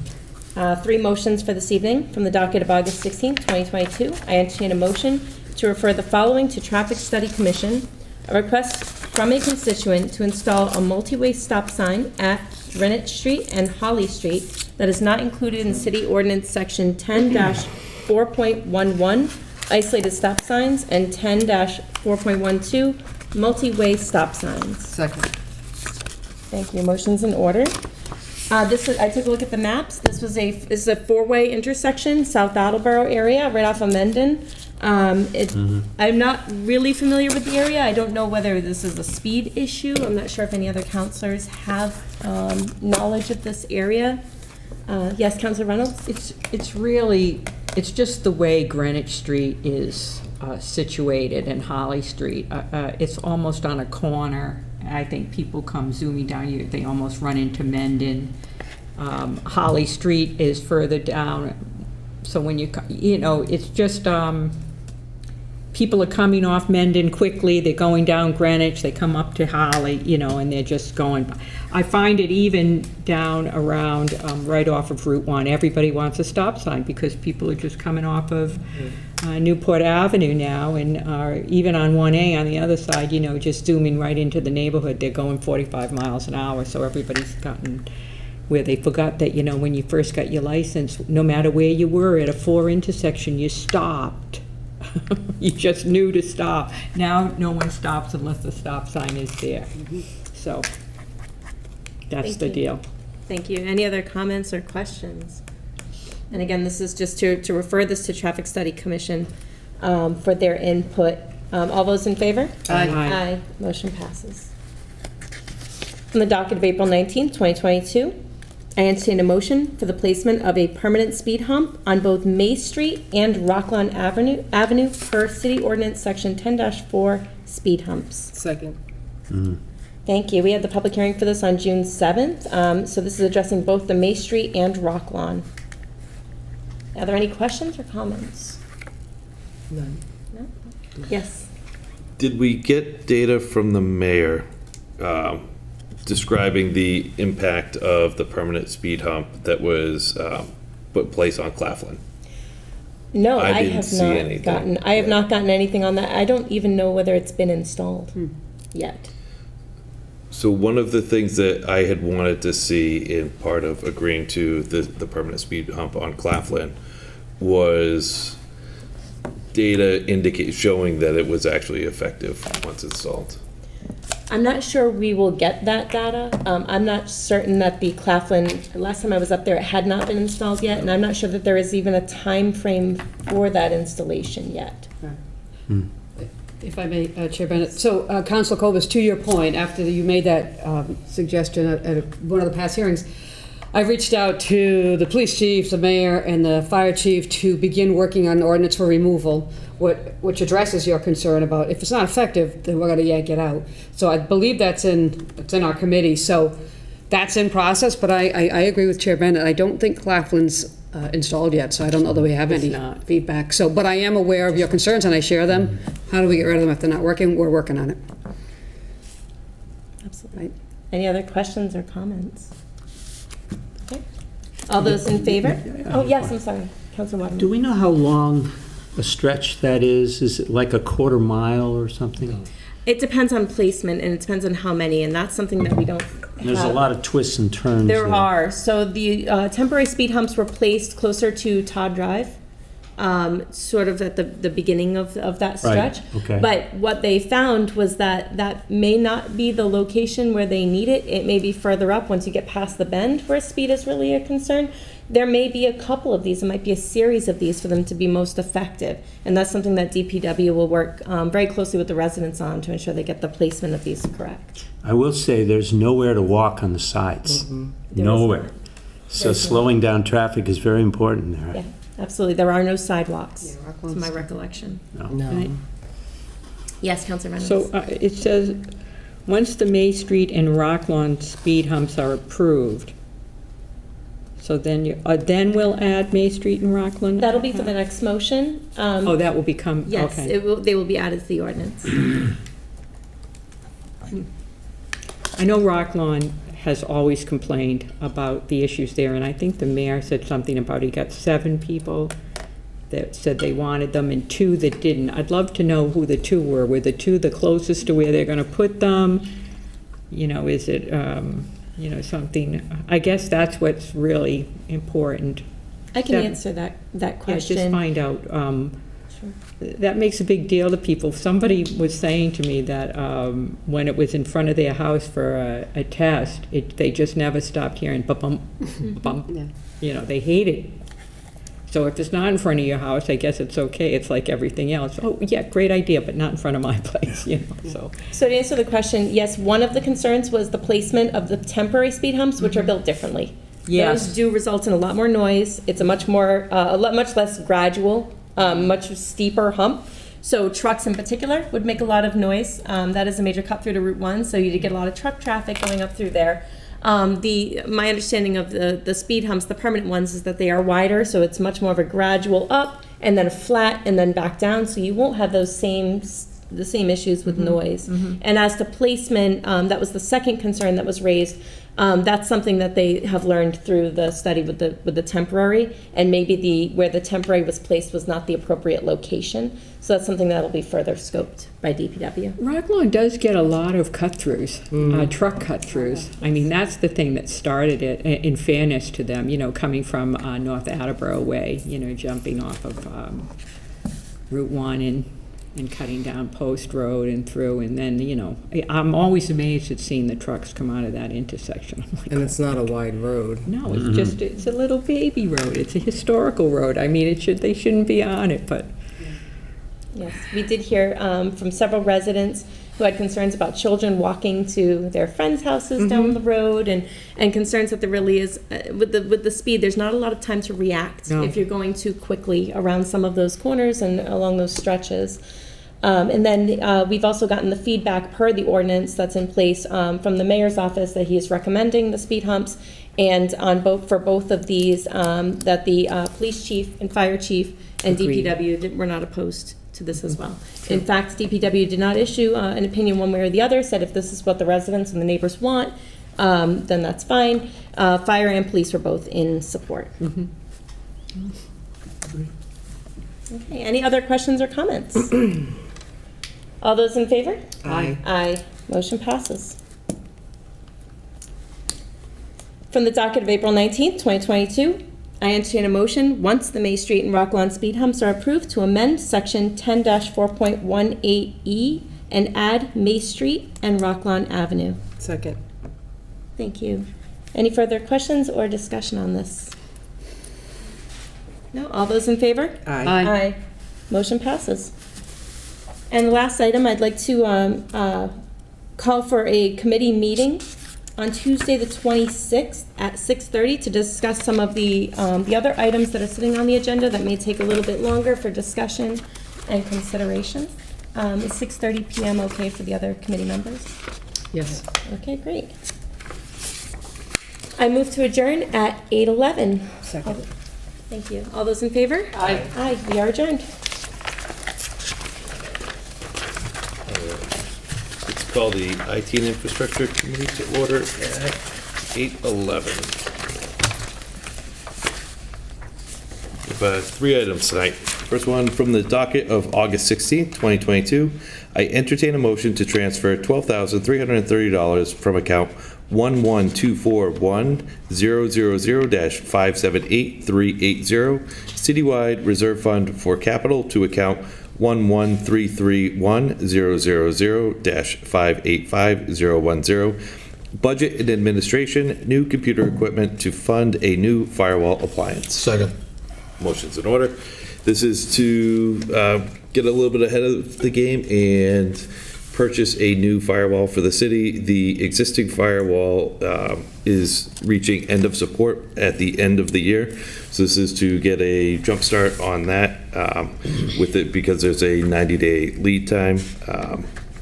And in talking to Bill Lennox, he also mentioned that we should expect an additional request for support towards the end of the year, after this goes out to bid, after we replace it to fund support for the new appliance.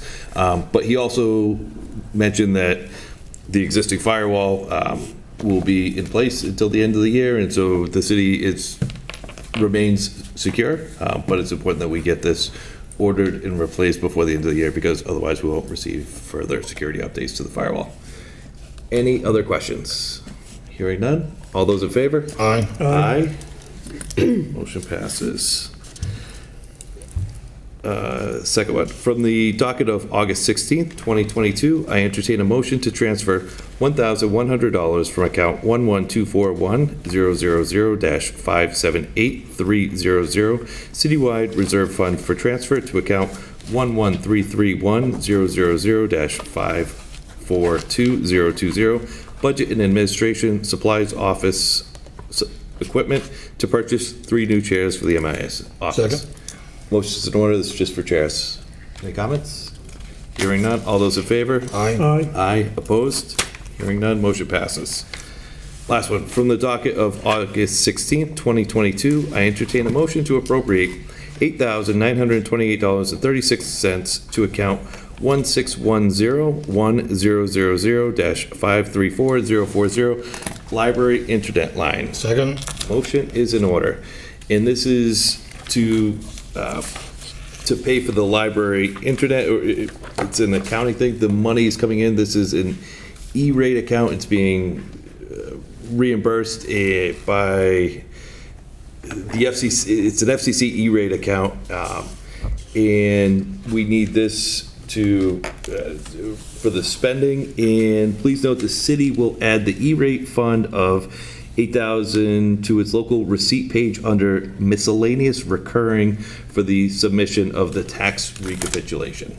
So it's showing up on the tax recap as on that side of the funding. So that's what this is. So it's not actually costing us anything. So the library internet line will continue to be what it has been in the past. Correct. No change there. Very good. Thank you. Councilor We usually see these E-rates for the schools. Right. And this is one of the first, and certainly in a while, that has been for the library. So, as you said, it's not costing the city anything. Any additional comments? Hearing none. All those in favor? Aye. Aye. Opposed? Hearing none. Motion passes. That concludes the business for IT and infrastructure. I move to adjourn. Second. All those in favor? Aye. We are adjourned at 8:15. Thank you. Council Conti, would you mind calling to order zoning and land I'd like use? to cancel the zoning and land use committee meeting. There's actually a motion to hold a public hearing on August 16th. Oh, we got to do that. Mitch, Yep. where is it? It's on page 12 of the, Here it is. I'd like to call the zoning and land use committee to order at 8:16. Sitting on this committee are myself and Councilor Cobus. I'm sitting in for absent Councilor Holmes, and I have one measure to bring before the committee tonight. From the docket of August 16, 2022, I entertain a motion to hold a public hearing on August 16th to discuss the application to waive building department fees totaling $168,700 for preservation of Affordable Housing, Inc., owners of the Gardner Terrace Apartments on Pine Street. Second. Thank you, Councilor Cobus. I don't think we need to have a discussion tonight. I think that we can wait for the public hearing to take place. So, motion's in order. All in favor, say aye. Aye. Aye. Motion passes unanimously. That concludes the business that the Zoning and Land Use Committee has to bring before the committee members this evening. I entertain a motion to adjourn. Second? Thank you. Motion's in order. All in favor say aye. Aye. I declare the Zoning and Land Use Committee adjourned at 8:17, a 1-minute meeting. Run by Councilor Conti, a 1-minute meeting. I don't know. I kid because I can't, Rick. There's a joke in there somewhere. There is. I call Personnel, Veterans, Human Services Committee to order at 8:18. Members of the committee include myself, Council Waterman, and Council Blair. Tonight we have one piece and one to discuss, or just to mention, on the elections position. We'll be gathering more information, and we'll bring that out at 6:30 on August 16th. All right. From the docket of August 16, 2022, entertain a motion to accept the generous donation of $1,000 in Stop and Shop gift cards from the Attleboro Elks Lodge 1014, the Veterans Services Office. Second. Thank you, Council Waterman. Obviously, this is, the Elks are just fantastic. They've done so many great things over the years, and we'd like to thank them for this. Anybody have any questions? Just a comment, please.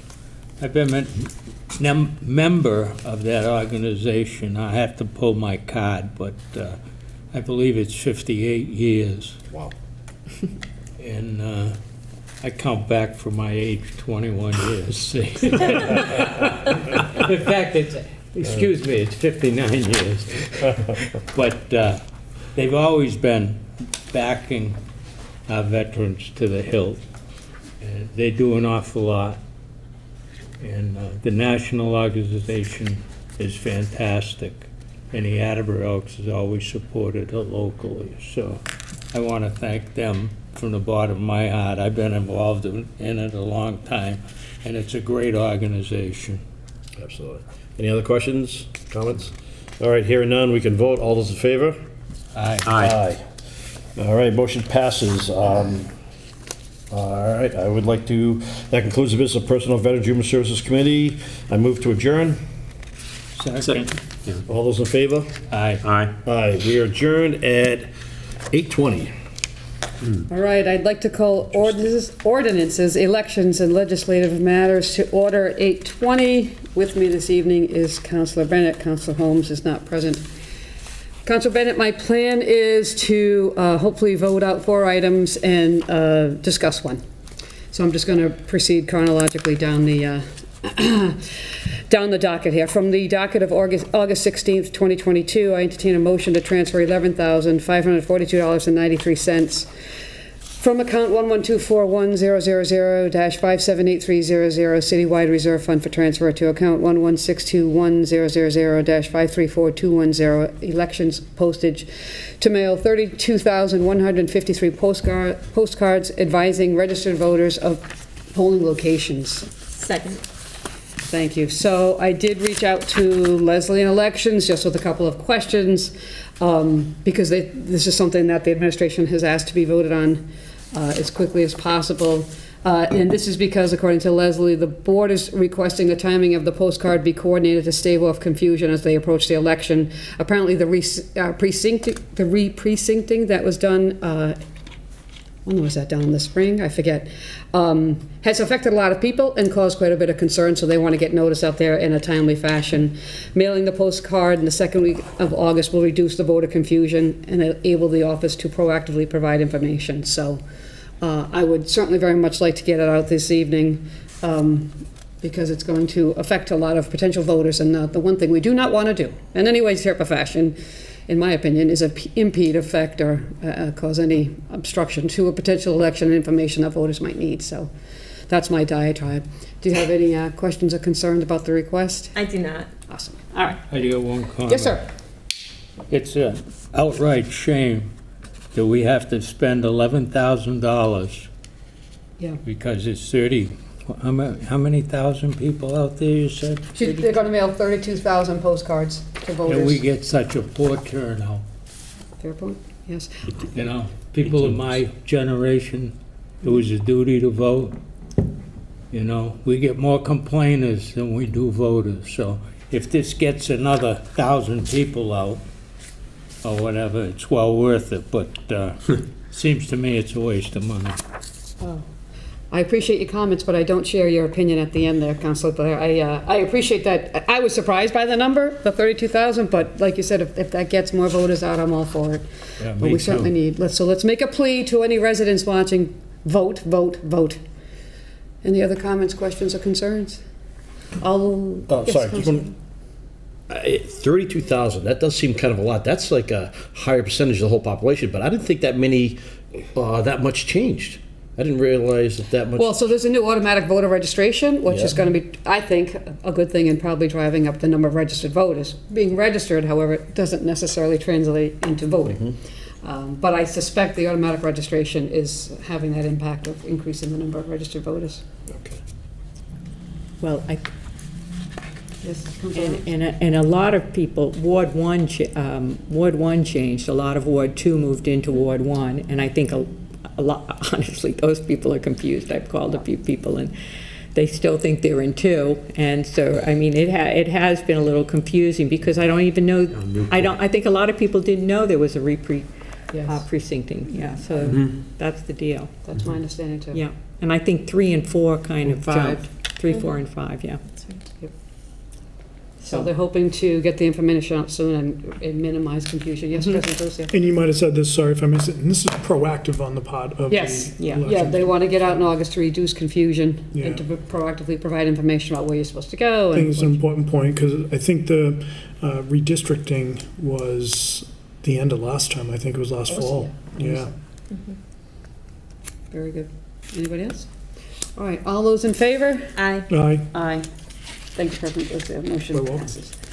From the docket of August 16th, 2022, I entertain a motion to approve the recommendation of the election commissioners in the police department for police detail locations and assignments for the upcoming elections on September 6th, 2022 and November 8th, 2022. Second. Thank you, Councilor Holmes. I don't anticipate any controversy with this one, but I did reach out to Mr. Spatcher. The only difference here is I believe they're adding one more officer to comply with the requirement that there's a police officer who has to hold the ballot box key at each ward. Oh, yeah. So there might be a slight increase in the expense for the detail, but other than that, it's just the addition of one officer. Yes. I had the opportunity to sit in with Deputy Chief Cook and Mrs. Spatcher and Leslie, I think 2 weeks ago. They talked about this as part of the Vote Act that came down. So it's, and you said it, and I just want to stress, it's detail. You know, I know there was some confusion and some questions about, are we taking police officers off shift? This is a detail. Yep. Thank you, President Lucio. Anybody else? Awesome. All those in favor? Aye. Aye, thank you. Motion passes 3-0. All right, I'm now going to, oh, hang on. Did I, President Delicia, I thought, did we not schedule a hearing for the waste? I thought I requested it when you assigned it. Should I make the motion to be on the safe side? Yeah, might Okay, as well. fair enough. From the docket of July 19th, 2022, I entertain a motion to call for a public hearing on August 16th, 2022 to discuss the following amendment proposal for Section 7-9.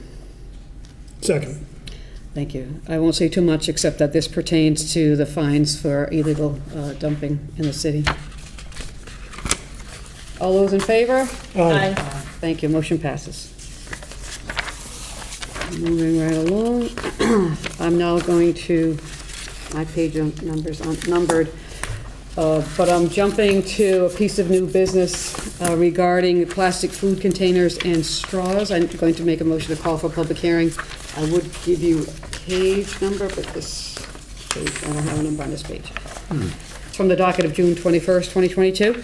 Second. Thank you. I entertain a motion to call for a public hearing on August 16th for the amendments to Section 7-13.6 and 7-19.6 as these pertain to the potential expansion of the exemption period. Second. Thank you.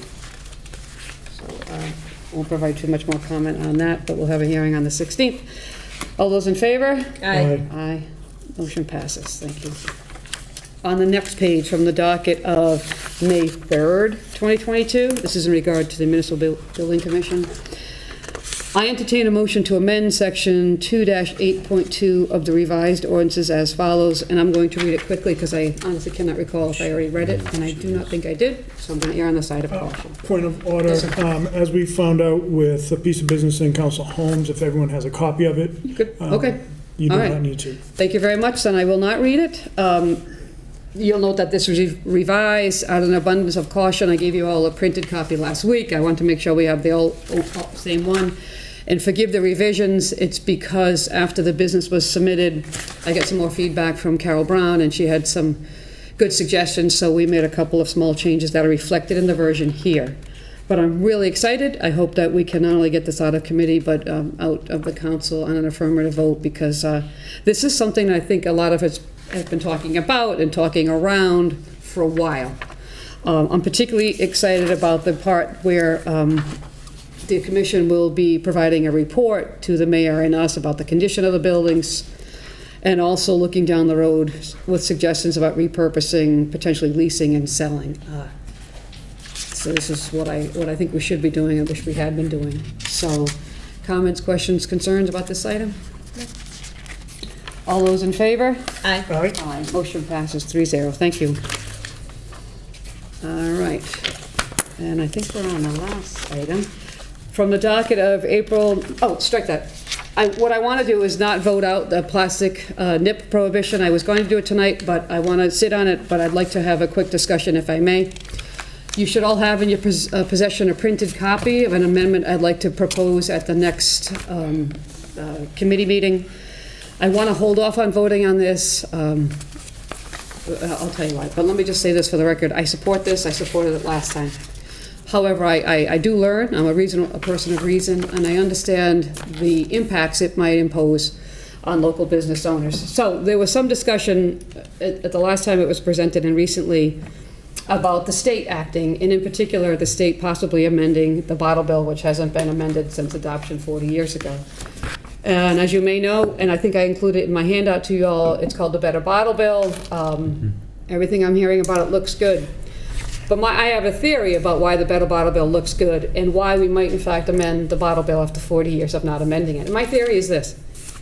My theory is that it's groups like this and the municipalities that, in fact, have adopted the nip ban that are putting cracks in the wall and forcing the state to act.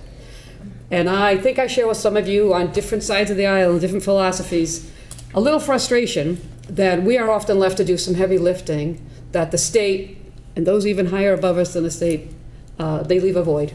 And we have to try to figure out and try to solve some big problems when the solutions are far more upstream than this body can handle. But I'm not giving up. What I'm going to suggest is we don't say again, because I know I watched the hearing from 2 years ago, and I know at least a couple of people said, well, I want to see what the state does. Fine, it's a year later. And there's action, there's things pending. But I don't want to just sit back and say, let's keep waiting. What I want to propose is that we exert a little influence of our own, that we might consider adopting this with a condition, and I ran it by the solicitor. It would be a conditional effective date. That this ban would go into effect on a certain date, probably a year from now. But if before that date the state adopts what's called the Better Bottle Bill, or otherwise amends the bottle bill in a way that nips are recycled or rather redeemed, and that the redemption amount is increased to 10 cents from a nickel, that if that happens before the effective date, the nip ban doesn't go into effect. And my reason for doing this is I want to put another crack in the wall. I spoke to a local liquor store manager the other day and told him of this plan, and I'm sure he didn't love it, but I did say, look, if we do this, I'm looking at you and all your patrons to write letters and email your representatives and your senators in the state to say, please pass this Better Bottle Bill, because if not, they're going to put, the nip ban's coming. I'm looking at this as a form of action, of us putting pressure up to get the state, because if you're putting your faith in the bottle bill, then let's put some muscle behind our faith. So I'm not going to do that tonight, but I realize it's kind of a new concept. But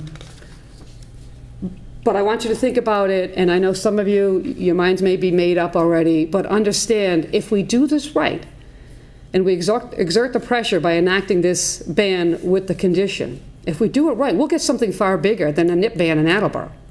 We'll get an updated, better bottle bill that not only includes nips, but water bottles, which are not recyclable, which are one of the largest pieces of plastic that's out there. So we can do a greater good by just having a little bit of courage here to put your faith in and say, all right, we're all going to rally the troops, we're all going to put pressure up. I am hearing good things about the bottle bill, so that's what I want to suggest you think about, and we can continue the discussion in August. But I just wanted to be clear for the record and supplement the documents that I gave you about where I'm coming from. I hide nothing to say that I support the nip ban. I would vote for it today, but I understand the issues involved, and I'm an open-minded, reasonable person. I can learn. And we won't solve the problem here in Attleboro, but if we can pass the bottle bill, that would be pretty huge if that can happen after 40 years. So please have an open mind when you're sitting on the beach in the next 3 weeks when we, when we come back and resume the discussion. And I think that's everything I had for this evening. So I would entertain a motion to adjourn at 8:32. Second. Second. Thank you, Councilor Holmes. We are adjourned at 8:32. Public Safety Emergency Management has no business to bring forward this evening. Thank you.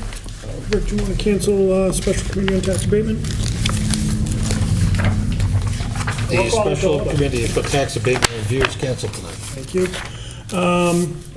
Before we come back to full session, why don't we take a 5-minute break and give time for the clerk to come back and people to stretch their legs. Sounds good.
I would like to call tonight's council meeting back to order at 8:36.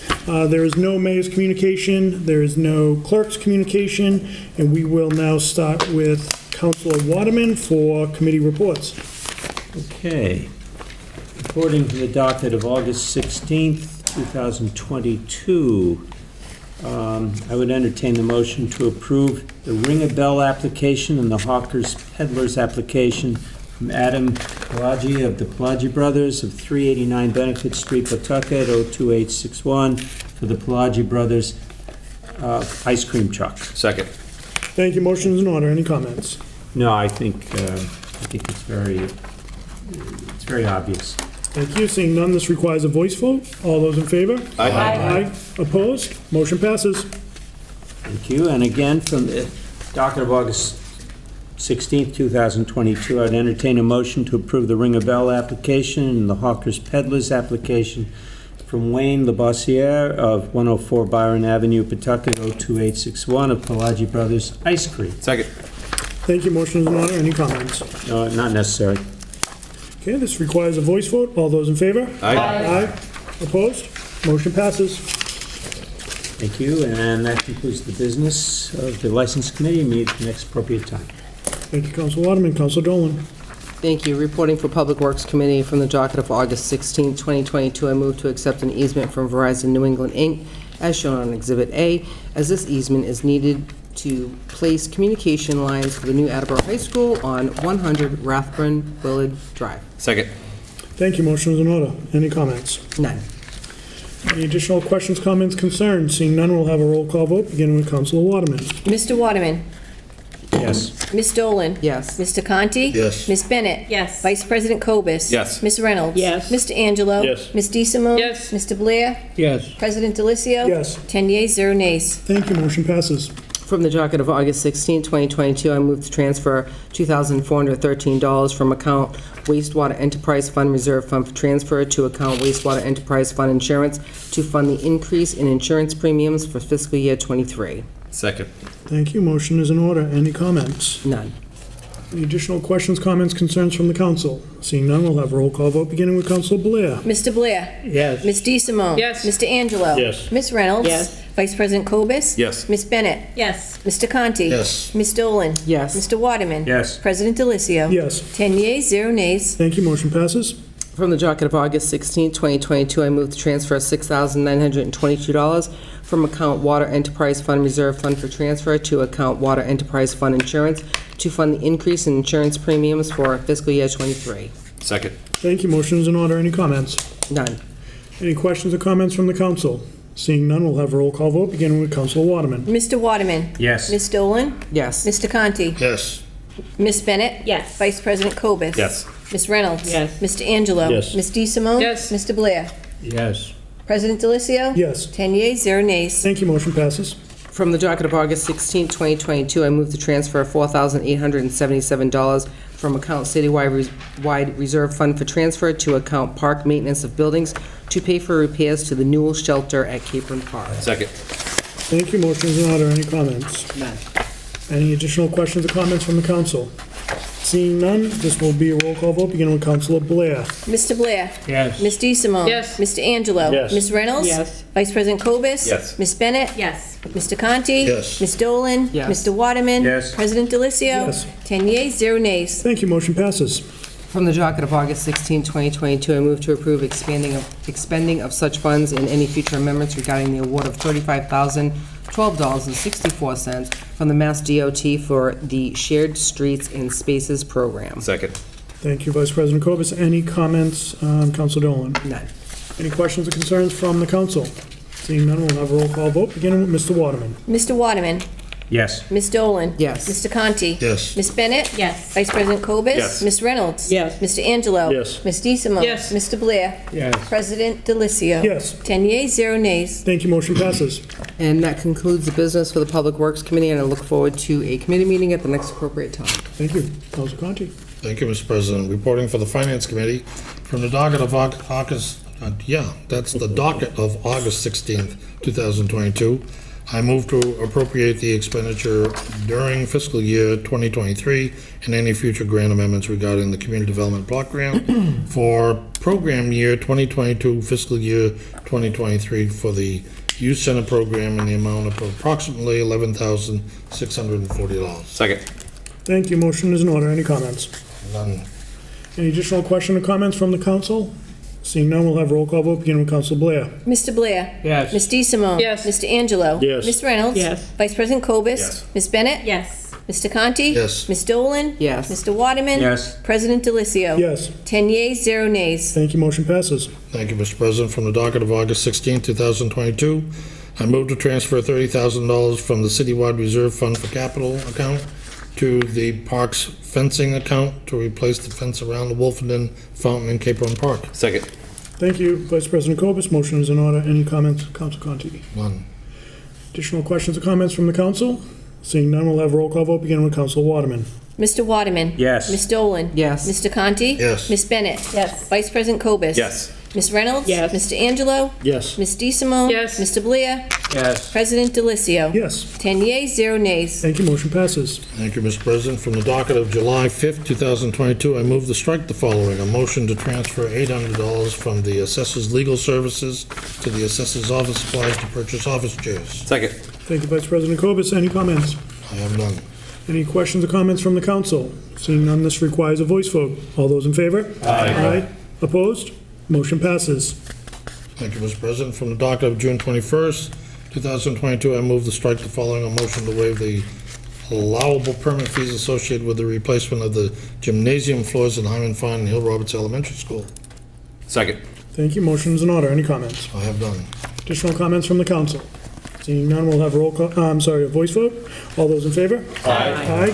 Opposed? Motion passes. That completes the business that the Finance Committee has to bring before the council this evening. We look forward to a meeting at the next appropriate time. Thank you, Council Bennett.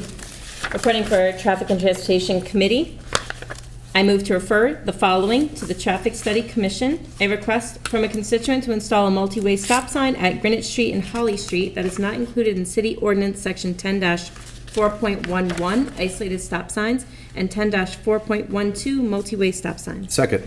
Thank you, Vice President Cobus. Any comments, Councilor Bennett? None. Additional comments from the council? Seeing none, we'll have a roll call vote, beginning with Council Blair. Mr. Blair. Yes. Ms. DeSimone. Yes. Mr. Angelo. Yes. Ms. Reynolds. Yes.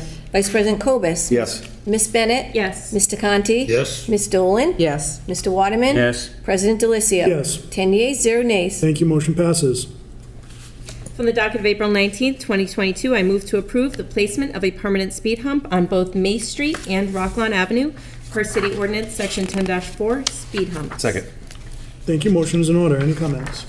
No additional comments. Additional comments or questions from the council?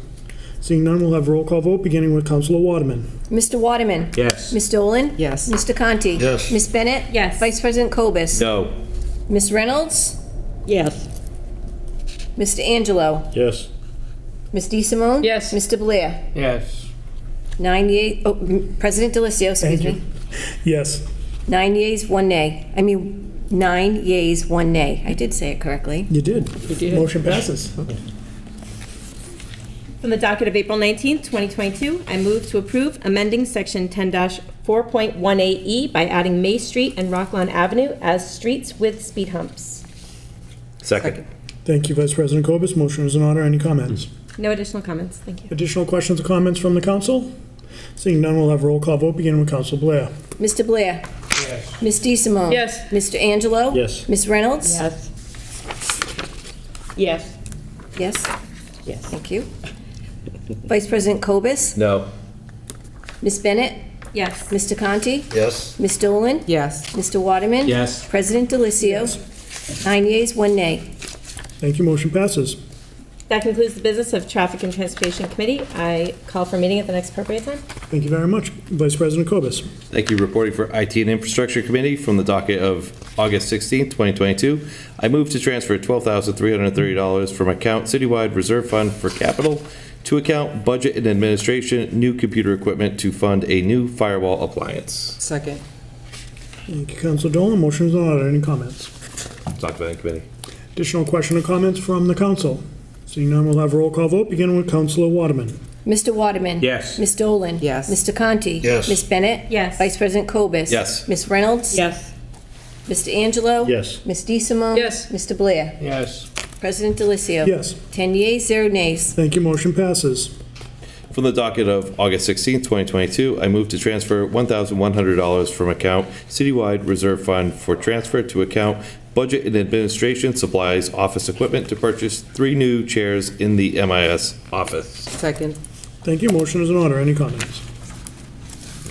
Any additional questions or comments from the council? Seeing none, we'll have a roll call vote beginning with Councilor Blair. Mr. Blair. Yes. Ms. DeSimone. Yes. Mr. Angelo. Yes. Ms. Reynolds. Yes. Vice President Cobus. Yes. Ms. Bennett. Yes. Mr. Conti. Yes. Ms. Dolan. Yes. Mr. Waterman. Yes. President Delicio. Yes. 10 yeas, 0 nays. Thank you. Motion passes. And from the docket of August 16th, 2022, I entertain a motion to appropriate $8,928.36 to account library internet line. Second. Thank you. Motion is in order. Any comments? Additional comments from the council? Seeing none, we'll have a roll call vote beginning with Councilor Waterman. Mr. Waterman. Yes. Ms. Dolan. Yes. Mr. Conti. Yes. Ms. Bennett. Yes. Vice President Cobus. Yes. Ms. Reynolds. Yes.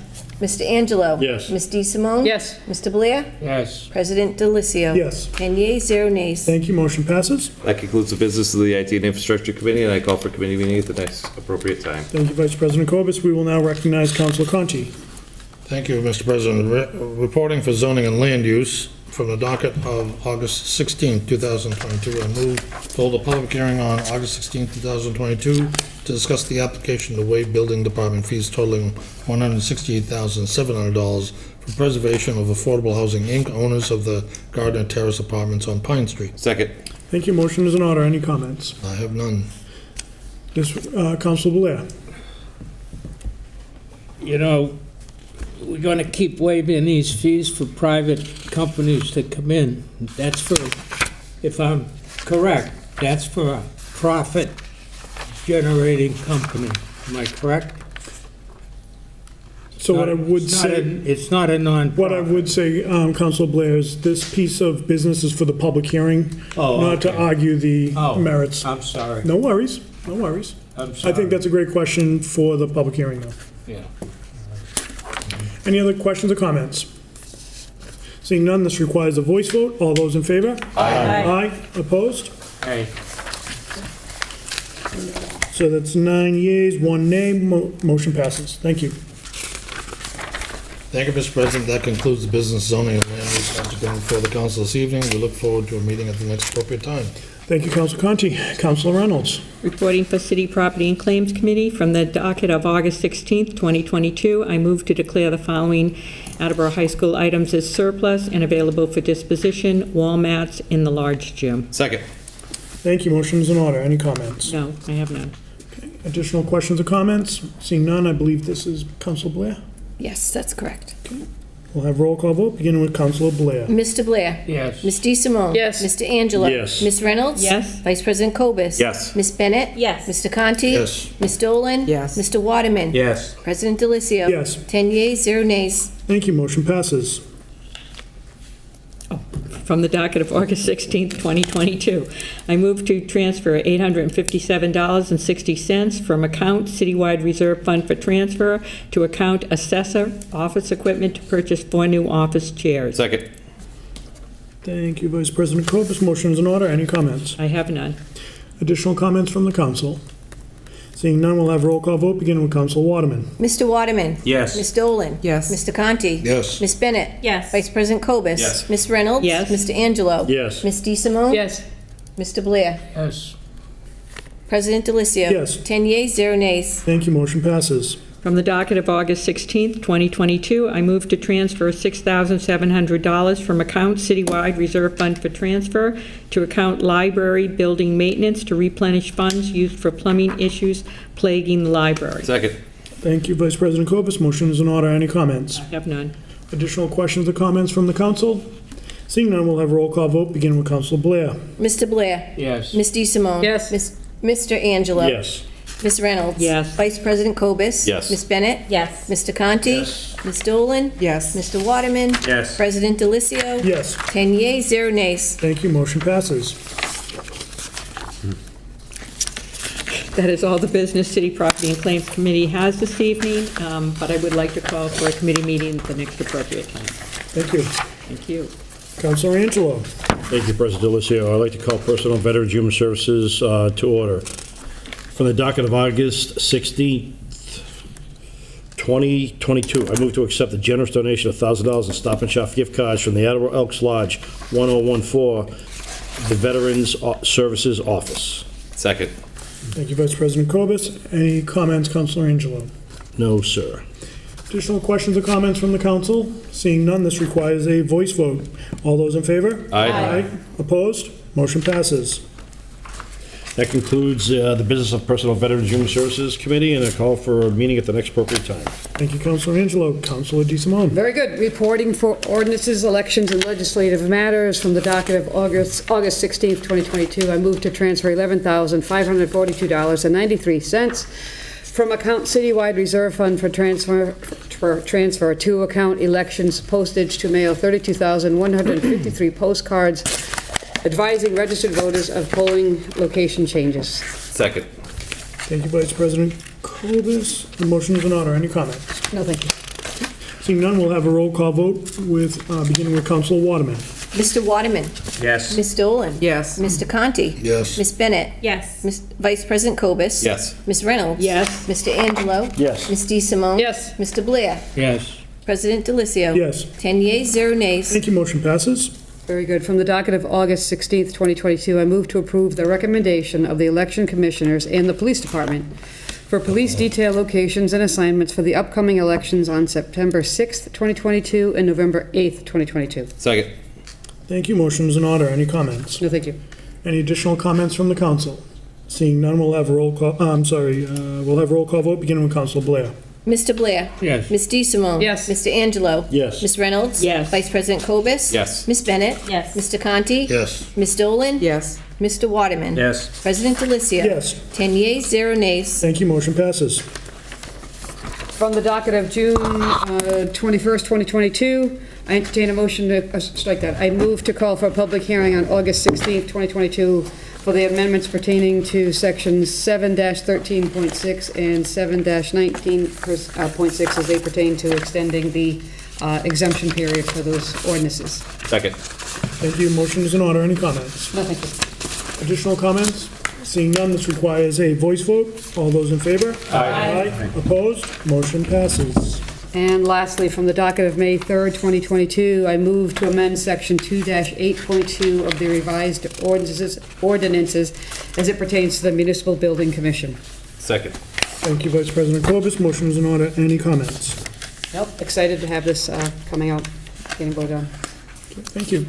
Additional questions or comments? Councilor Dolan. Just a comment. Thank you for doing this. It was needed, it was detailed, and great work, and I absolutely support it. Very good. That was for Councilor DeSimone, my comments. Thank you very much. Councilor Conti. Yes, I had a long conversation with Jack Jacoby, the chairman of the Building Commission, and I wanted to attend the July meeting, and I wasn't able to. This is a creative way to solve a problem that's been existing in the city for a very long time. So I too applaud you for coming up with a solution and thinking outside the box. I was concerned about expanding the Building Commission's responsibilities because they already have a heavy lift. But that team is up for the challenge, and it is a great commission. So I hope to catch the replay on Zoom because the meetings are very informative, and I will be supporting this, and that concludes my comments. Thank you. Additional questions or comments? Seeing none, we'll have a roll call vote, beginning with Councilor Waterman. Mr. Waterman. Yes. Ms. Dolan. Yes. Mr. Conti. Yes. Ms. Bennett. Yes. Vice President Cobus. Yes. Ms. Reynolds. Yes. Mr. Angelo. Yes. Ms. DeSimone. Yes. Mr. Blair. Yes. President Delicio. Yes. 10 yeas, 0 nays. Thank you. Motion passes. And that concludes the business for this committee this evening, and we look forward to a meeting at the next appropriate time. Thank you. Councilor Blair. Public Safety Emergency Management has nothing to bring forward this evening, but would request a committee meeting at the next appropriate time. Thank you, sir. There is no old business. There's one piece of new business for which I will recognize Vice President Cobus. Thank you. I move to have the following new business assigned for study and recommendation in order to allow marijuana retail businesses to operate in locations zoned as general business and planned highway business, and to increase the marijuana retailer special permit. Strike that. I move to amend the revised ordinances of the city of Attleboro as follows. Second. Okay. I heard Councilor Dolan first. Vice President Cobus, any questions? Any comments, rather? This is just to move the retail location, marijuana retailer locations, to allow them to locate in general business and planned highway business zoning areas. Thank you. Additional questions or comments? Councilor Blair? Is this going to require a public hearing? I believe where it's an ordinance it's an amendment. ordinance, so it will. And I'll leave that up to the chair to call when they feel appropriate. Okay, thank you. Councilor Conti? So I was here when the great debate on where marijuana facilities should be located. The council went on and on and on and on and settled on what we have. I will not support this as a business. I don't want to go through that again. That concludes my comments. Thanks, Richard. Any additional questions or comments? All those this requires a voice vote. All those in favor? Aye. Opposed? No. Okay. 8 yeas, 2 noes, 2 nays. I will refer that to ordinances, elections, and legislative matters. Should I call for a public hearing? If you'd like, can you do it for September? Sure. President DeLucia, maybe have a hearing in September? Yes. Please. Let me just take a look at the calendar here.